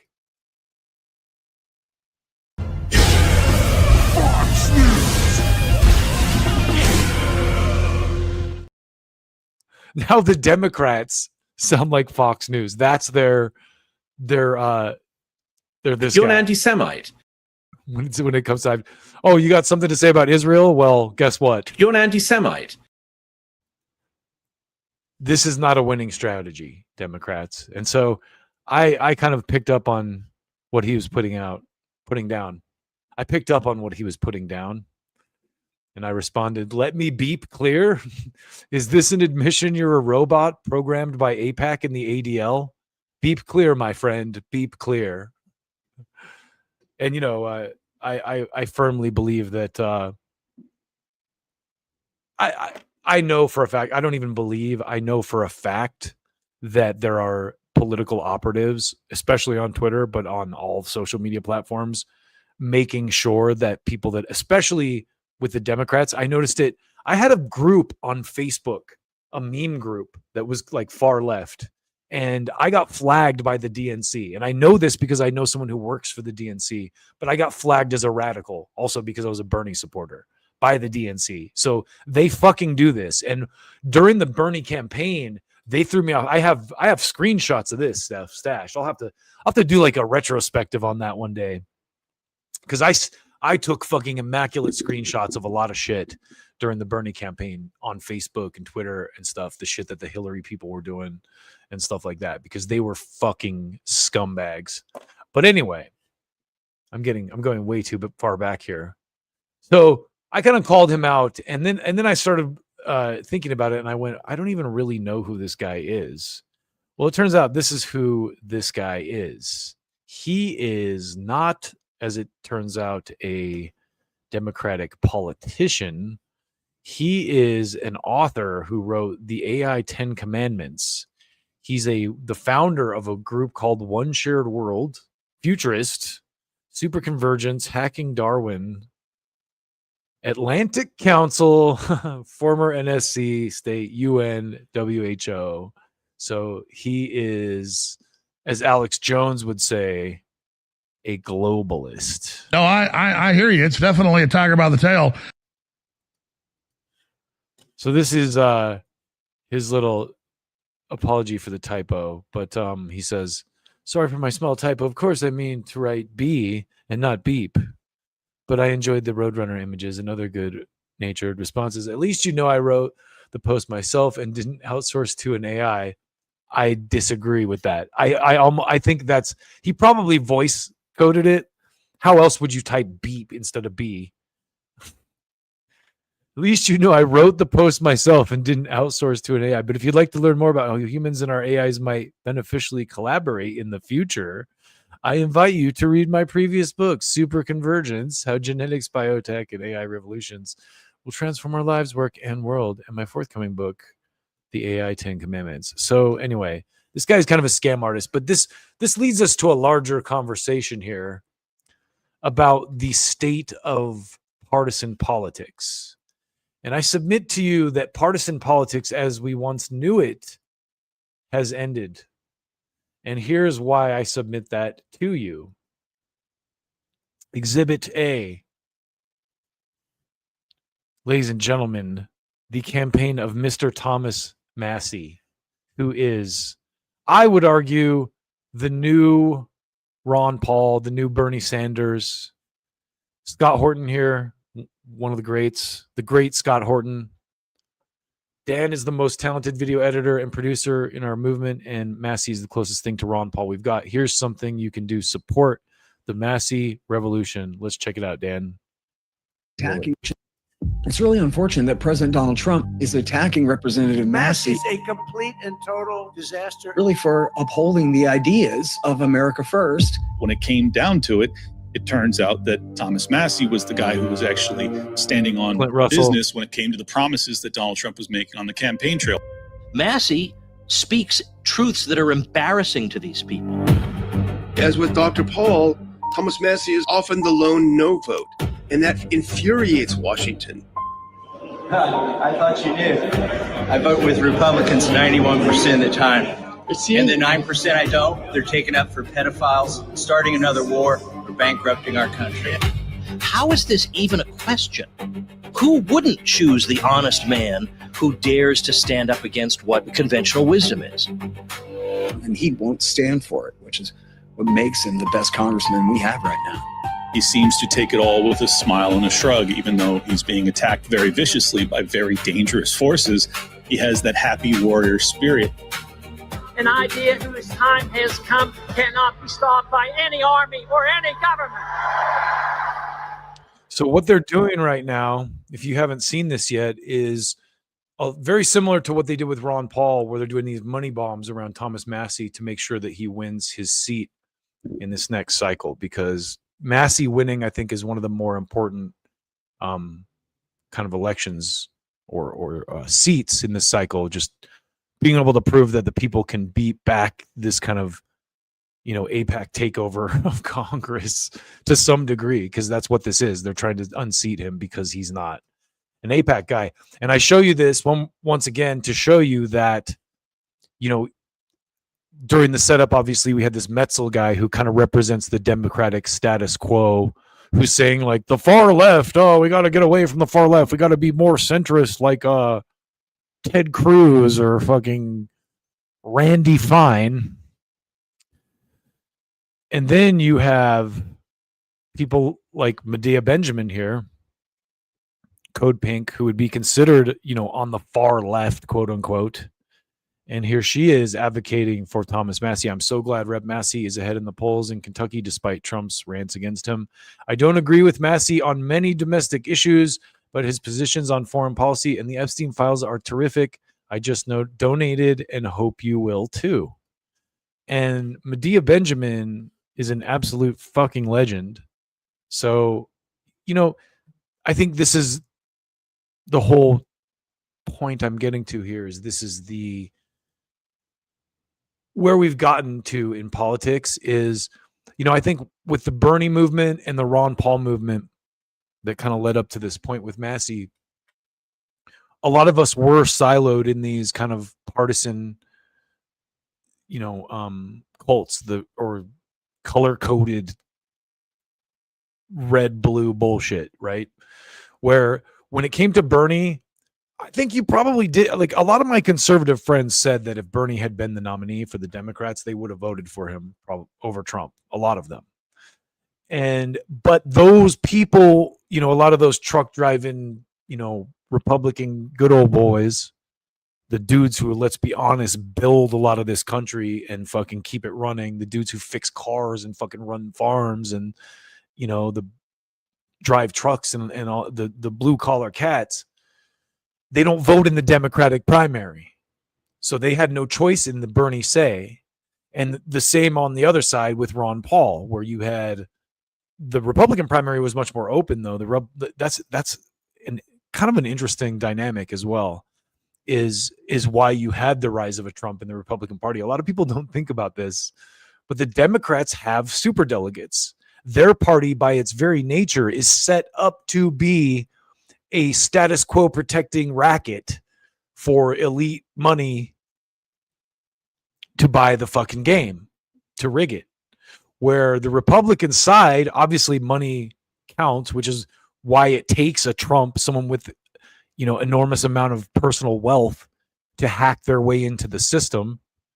But he could do it through the Republican Party because it's an open primary. Where I remember, as someone who registered as a Democrat several times to vote for Obama and vote in the Democratic primaries against George Bush, I registered in 2012 as a Republican in the primary to vote for Ron Paul, and it wasn't difficult.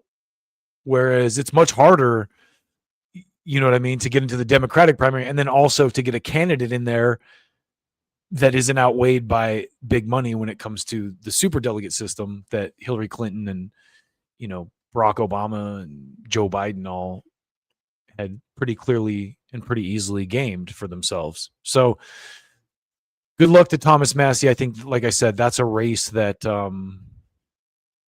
is important and everyone should be watching. And let's keep going here. Got a story about some warehouse fires.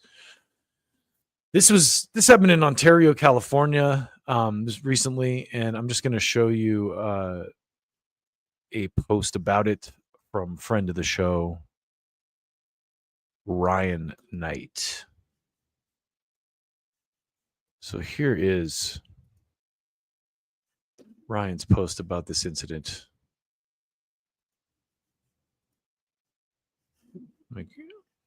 What did I just do?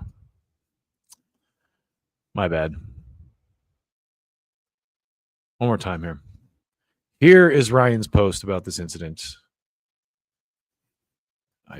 No, that is not Ryan's post. This is Ryan's post about this incident. A worker in Ontario, California sets fire to his company's warehouse and has a message for the CEO. There goes your inventory. All you had to do was pay us enough to fucking live. Expect to see more of this as people struggle to survive under our decaying capitalist system. This is dirt cheap.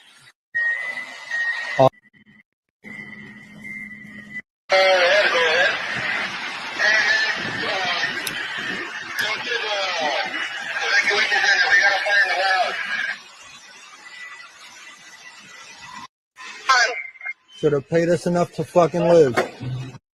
We may not get paid enough to fucking live, but these bitches dirt cheap. All you had to do was pay us enough to live. Wow. All you had. It's kind of like almost like another Luigi type event. A lot of people are saying. Let's look at some of the comments here. It isn't the companies not paying you enough to live, the state inflating away value and crushing the margins on businesses through regulation and extortion. That's a very libertarian attitude about it, but I think it's fair to some extent. I'm not one of those people who's anti-capitalist. I do think the system needs a lot more regulation, though. Like I said earlier, in China, it's not that you don't have a business. It's that if you do things with your business to subvert your country just to gain a profit, they'll fucking hang you. The U.S. allows that. Anything for money here. And I think that's one of the problems with our country is that we worship money. And it's that kind of idolatry. And I'm not even a Bible person, but I think that when you value that kind of shit, that kind of fake nonsense over, human life and, human connection and that kind of shit, you get what you deserve in the end. And, a couple of people had some interesting takes on this. My homegirl Riley here says, only livable wages can prevent warehouse fires. Cheers to you, Riley. I would add that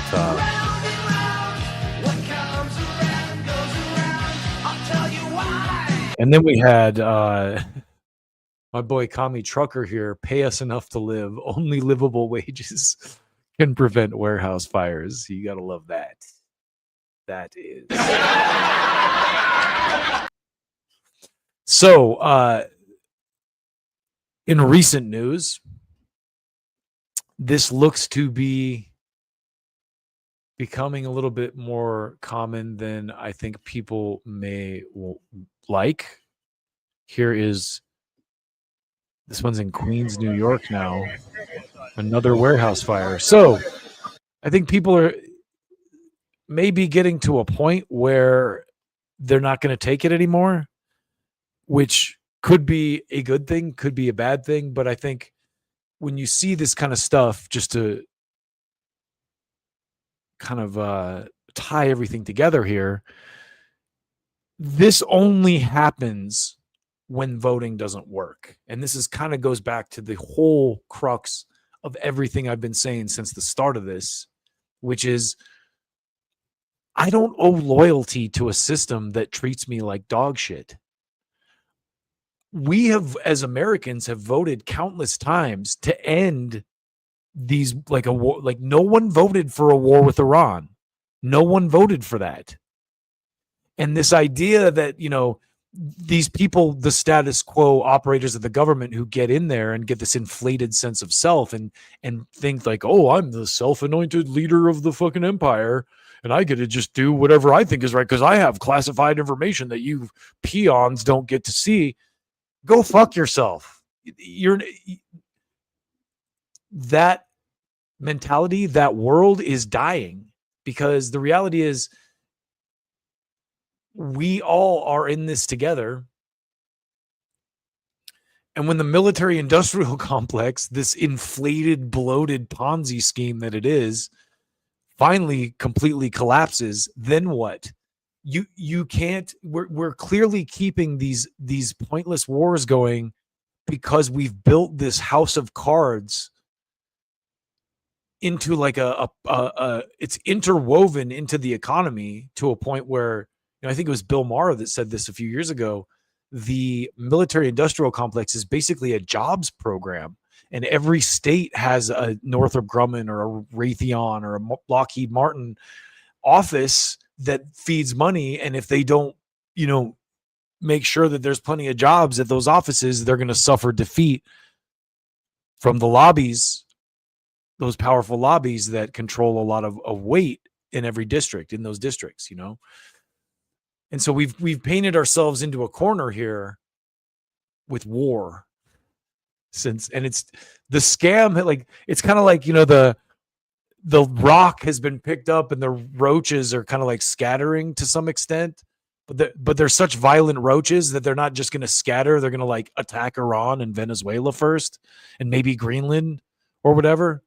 But this degradation, this kind of,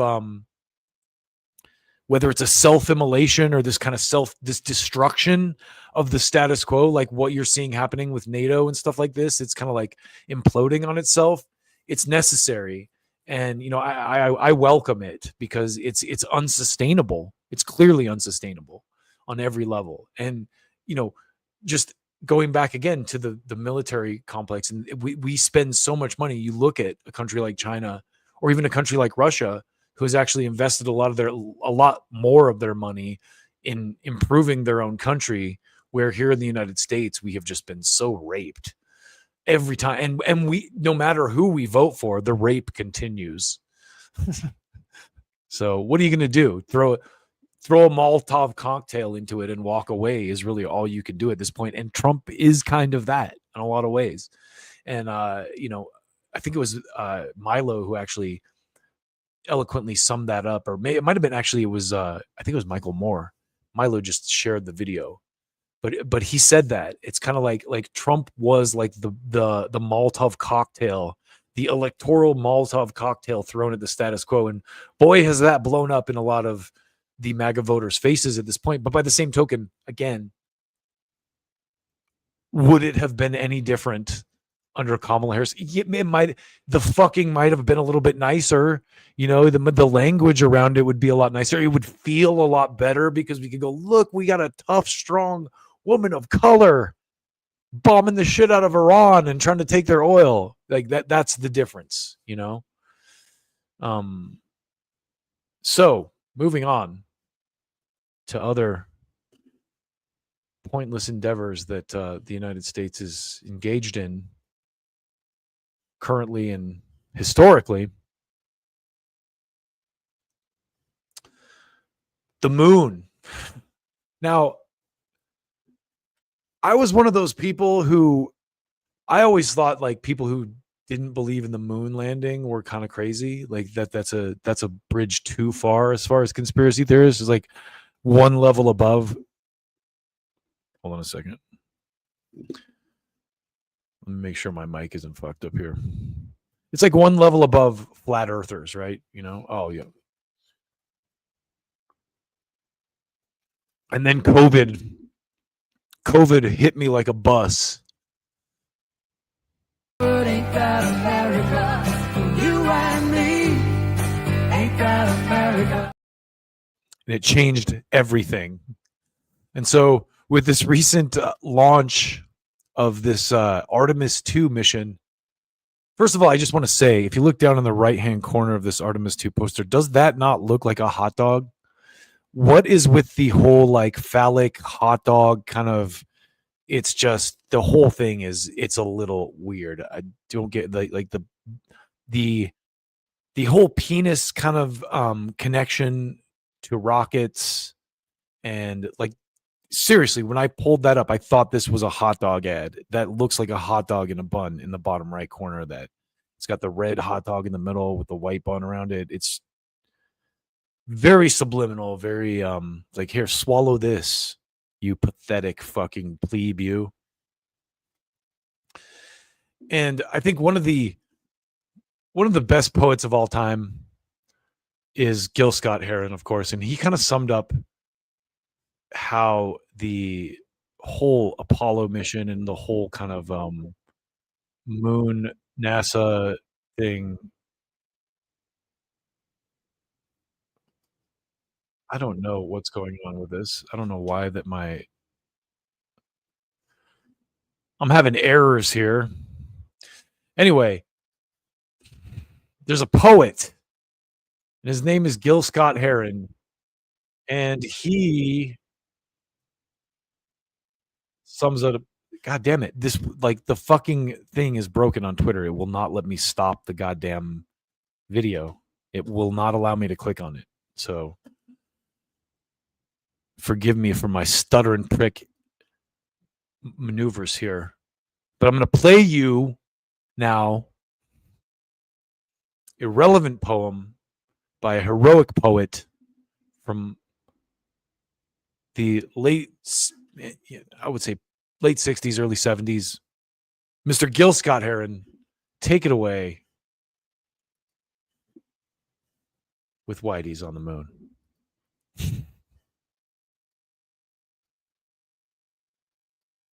Now it's going to work. Piece of shit. One such poem, at least an early poem of ours that went in that direction, concerning the fact that millions and millions of dollars are continually sent into outer space while we continue to face the same problems here on the ground. Poem said, a rat done bit my sister Nell with Whitey on the moon, and her face and arms began to swell, and Whitey's on the moon.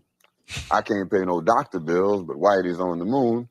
10 years from now, I'll be paying still while Whitey's on the moon. You know, the man just upped my rent last night because Whitey's on the moon. No hot water, no toilets, and no lights, but Whitey's on the moon. I wonder why he's upping me. Because Whitey's on the moon? I was already giving him $50 a week, and now Whitey's on the moon. Taxes taking my whole damn check. The junkies make me a nervous wreck. The price of food is going up. And as if all that crap wasn't enough, a rat done bit my sister Nell with Whitey on the moon. Her face and arms began to swell, and Whitey's on the moon. Was all that money I made last year for Whitey on the moon? How come I ain't got no money here? Whitey's on the moon.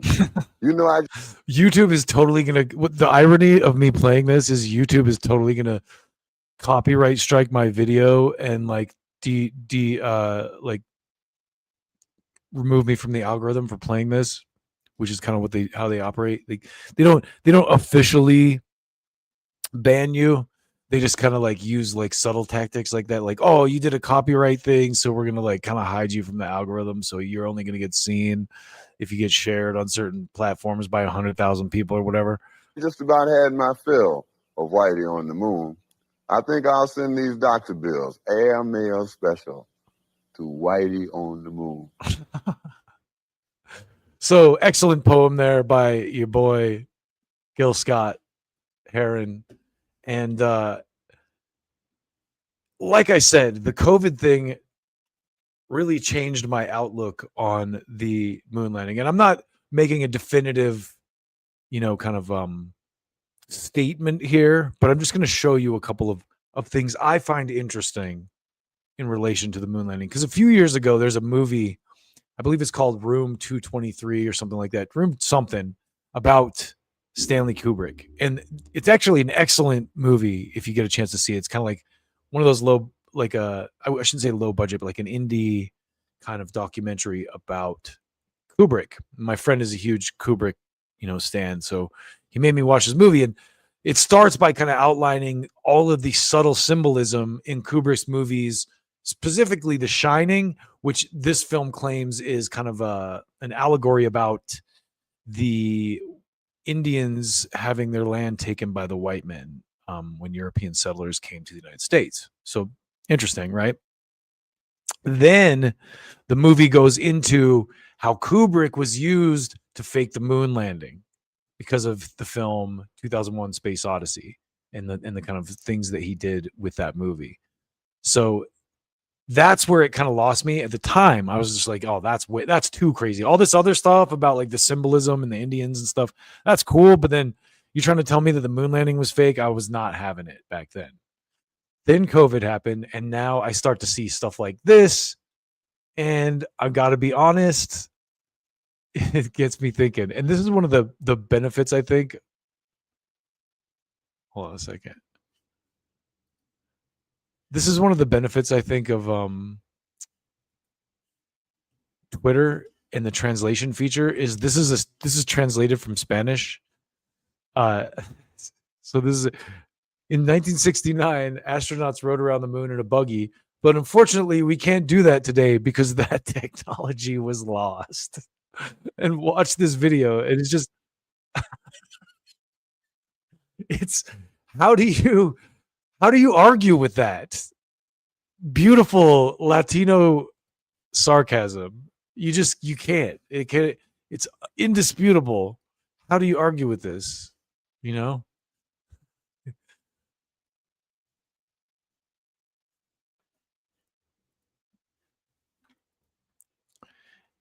And then there's also the whole attitude of the astronauts, because that's another thing that I've always found interesting. And I always thought, there's the video of Buzz Aldrin punching that guy who comes at him at the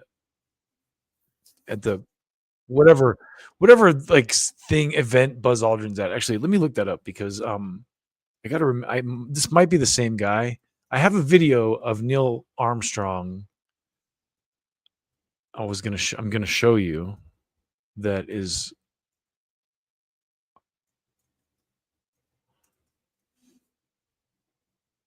it is Bart Siebel. Okay, Bart Siebel. Okay, so Bart Siebel is the guy really who, he's been on Rogan. I think Candace Owens had him, but he's been the guy who's like the foremost skeptic of the moon landing kind of narrative. So Buzz Aldrin punched him, and I didn't realize it was the same guy, but this is video of Bart trying to get Neil Armstrong to put his hand on a Bible and say that he landed on the moon. And this just blew me away. Oh, this is the wrong. Sorry, my bad. That's actually J-Lo in a skimpy outfit. That's wrong button. So this is Bart Siebel talking to Neil Armstrong. And hold on a sec. Let me just read that before I. Neil Armstrong is asked to swear on God that he walked on the moon. This is from 2010 with Bart Siebel, the guy who. Will you put your left hand on the Bible and swear to God that you walked on the moon? Gentlemen. Mr. Siebel. Yes. If you really walked on the moon, why would you not do that? So why don't you just put into the record in the argument and put your hand on the Bible Swear to God you walked on the moon. Mr. Several, knowing you, that's probably a fake Bible. Really? Well, no, it's a real Bible. You have the opportunity to have $5,000. The meeting is not open. Well, you have $5,000 cash. You can give it to charity if you swear on the Bible that you walked on the moon. I have the tape. It'd be fine. Why don't you swear to? Why not? Why won't you do it? So why don't you put your hand on the Bible and swear to God that you walked on the moon? Mr. Seibel has made a fool of himself in front of the world. Mr. Seibel, you do not deserve answers. Will you put your left hand on the Bible and swear to God that you walked? So it's interesting to me because, you know, in the age of the internet, you're allowed to question. And back in these days, it was one of those things where thinking back on it, you couldn't question these kind of things. It was almost like a note of religion, like a religious kind of belief that like it's offensive to even question the idea that the moon landing might be fake is like how you've got to be out of your mind. You might as well just be on the corner smoking crack at that point, you know? And now I think due to all the stuff that has come unraveled, thanks to this age of transparency that communication has opened up, you know, I'm not sure if the military industrial complex, when they kind of opened up the internet to the public, understood how uncontainable it would become. But, you know, and believe me, I don't think that they're going to stop trying to find ways to tamp down it, but I don't think that it's possible anymore. There's the people who program and work, you know, in the space. There's too many intelligent, you know, interlopers out there like myself who will find ways around it. So, you know, and God bless all of you like myself who don't give a fuck about these pigs and want around it. But anyway, not that Neil Armstrong seems like a nice enough guy. I'm not calling him a pig. But I do think it's interesting that he refuses to put his hand on the Bible and say, of course I walked on the fucking moon. It is suspicious, is it not? That he will not just go, okay, fuck, fine. Dude, leave me the fuck. If you'll leave me the fuck alone here, I walked on the moon. How hard is that to do? Why won't he do that? That's definitely an interesting, like if he did, it wouldn't be that big of a deal at all, you know?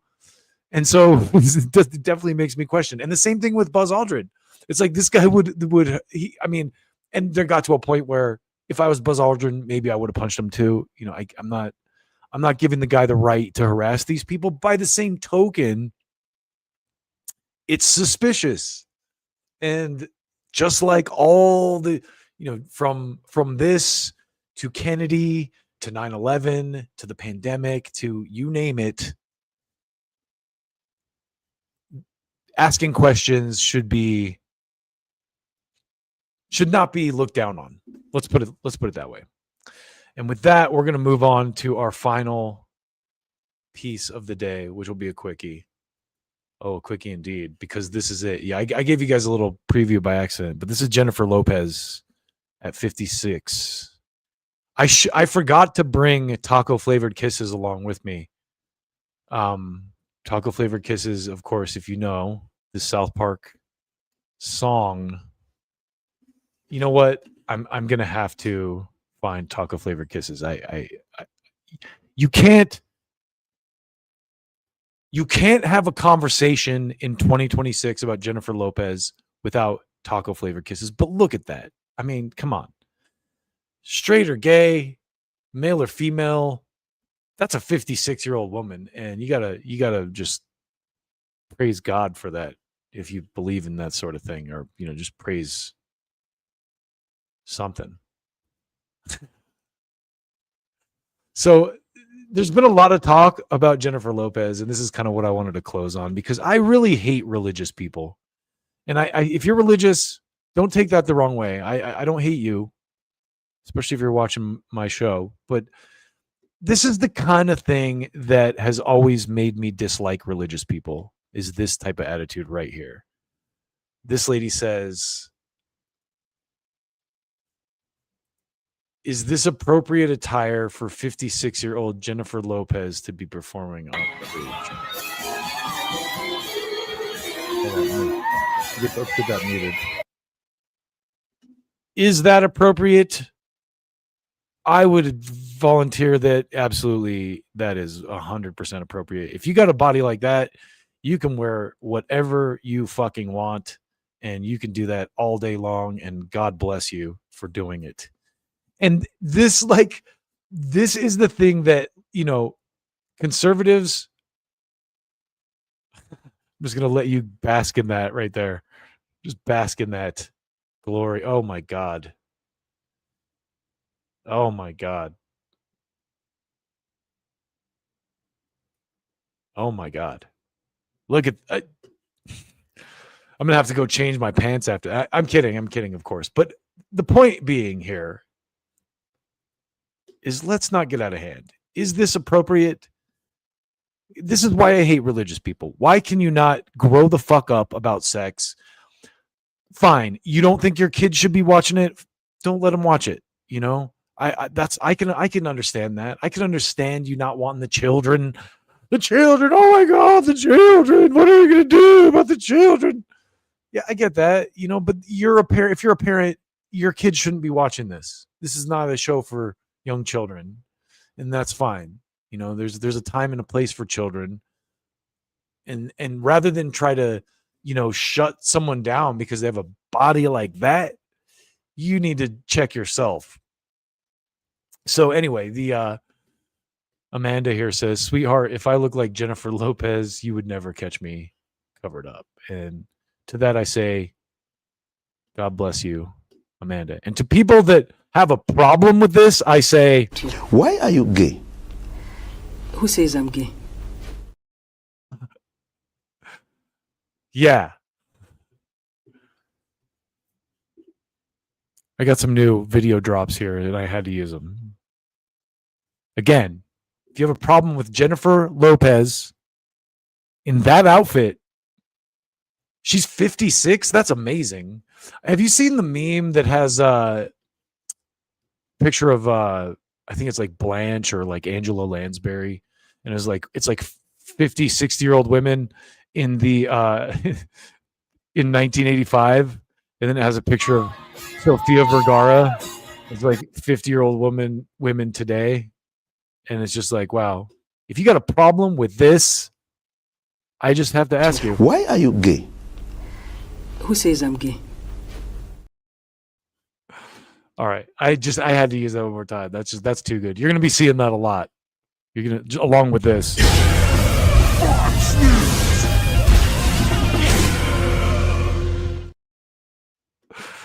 Those will be overused from now on, much like this has been. All right. Well, thank you for joining me today. Hopefully you gleaned something of value from listening to my ranting ass for a little while. And just know that I appreciate you and I value you deeply. And please ask me why I'm such a homophobe or why are you gay? So to close this out, I just want to bring in the foremost authority on American shit talking, and that is Tim Dillon. And he asked the question, how is the United States losing the shit talking war to hold on. Okay. I got a little ahead of myself. Before we move on from Jennifer Lopez,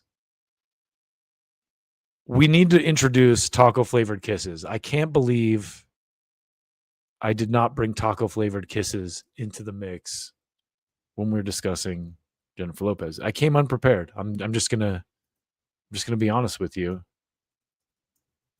I came unprepared.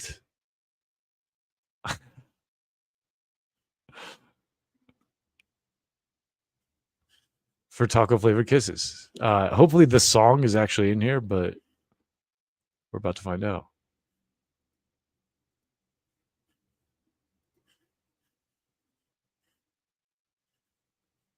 My taco flavored kisses. Taco, taco, burrito, burrito, taco, taco, burrito, taco, taco, burrito, taco, taco, taco. Don't think just because I got a lot of money, I'll give you taco flavored kisses, honey. Fulfill all your wishes with my taco flavored kisses. Taco, taco, burrito, burrito, taco, taco, burrito, taco, taco, burrito, taco, taco, taco. Don't think just because I got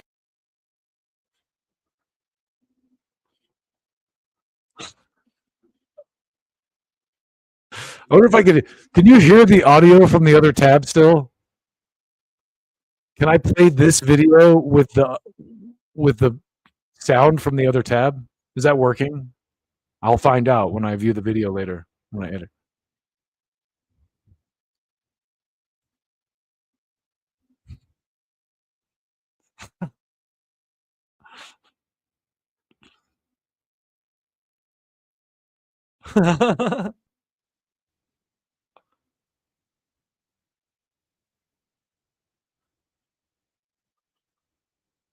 Fulfill all your wishes with my taco flavored kisses. Taco taco, burrito burrito, taco taco, burrito, taco taco, burrito, taco.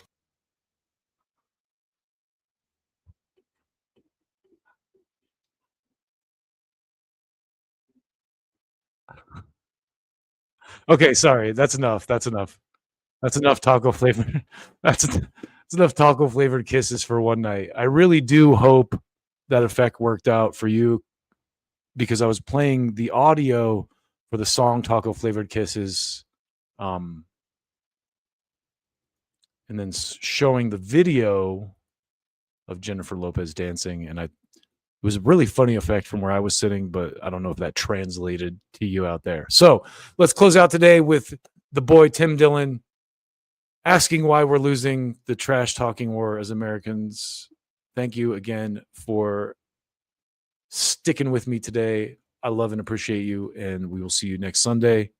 Like and subscribe, all that good shit, and take good care of yourselves out there. Until next time, here is Tim Dillon.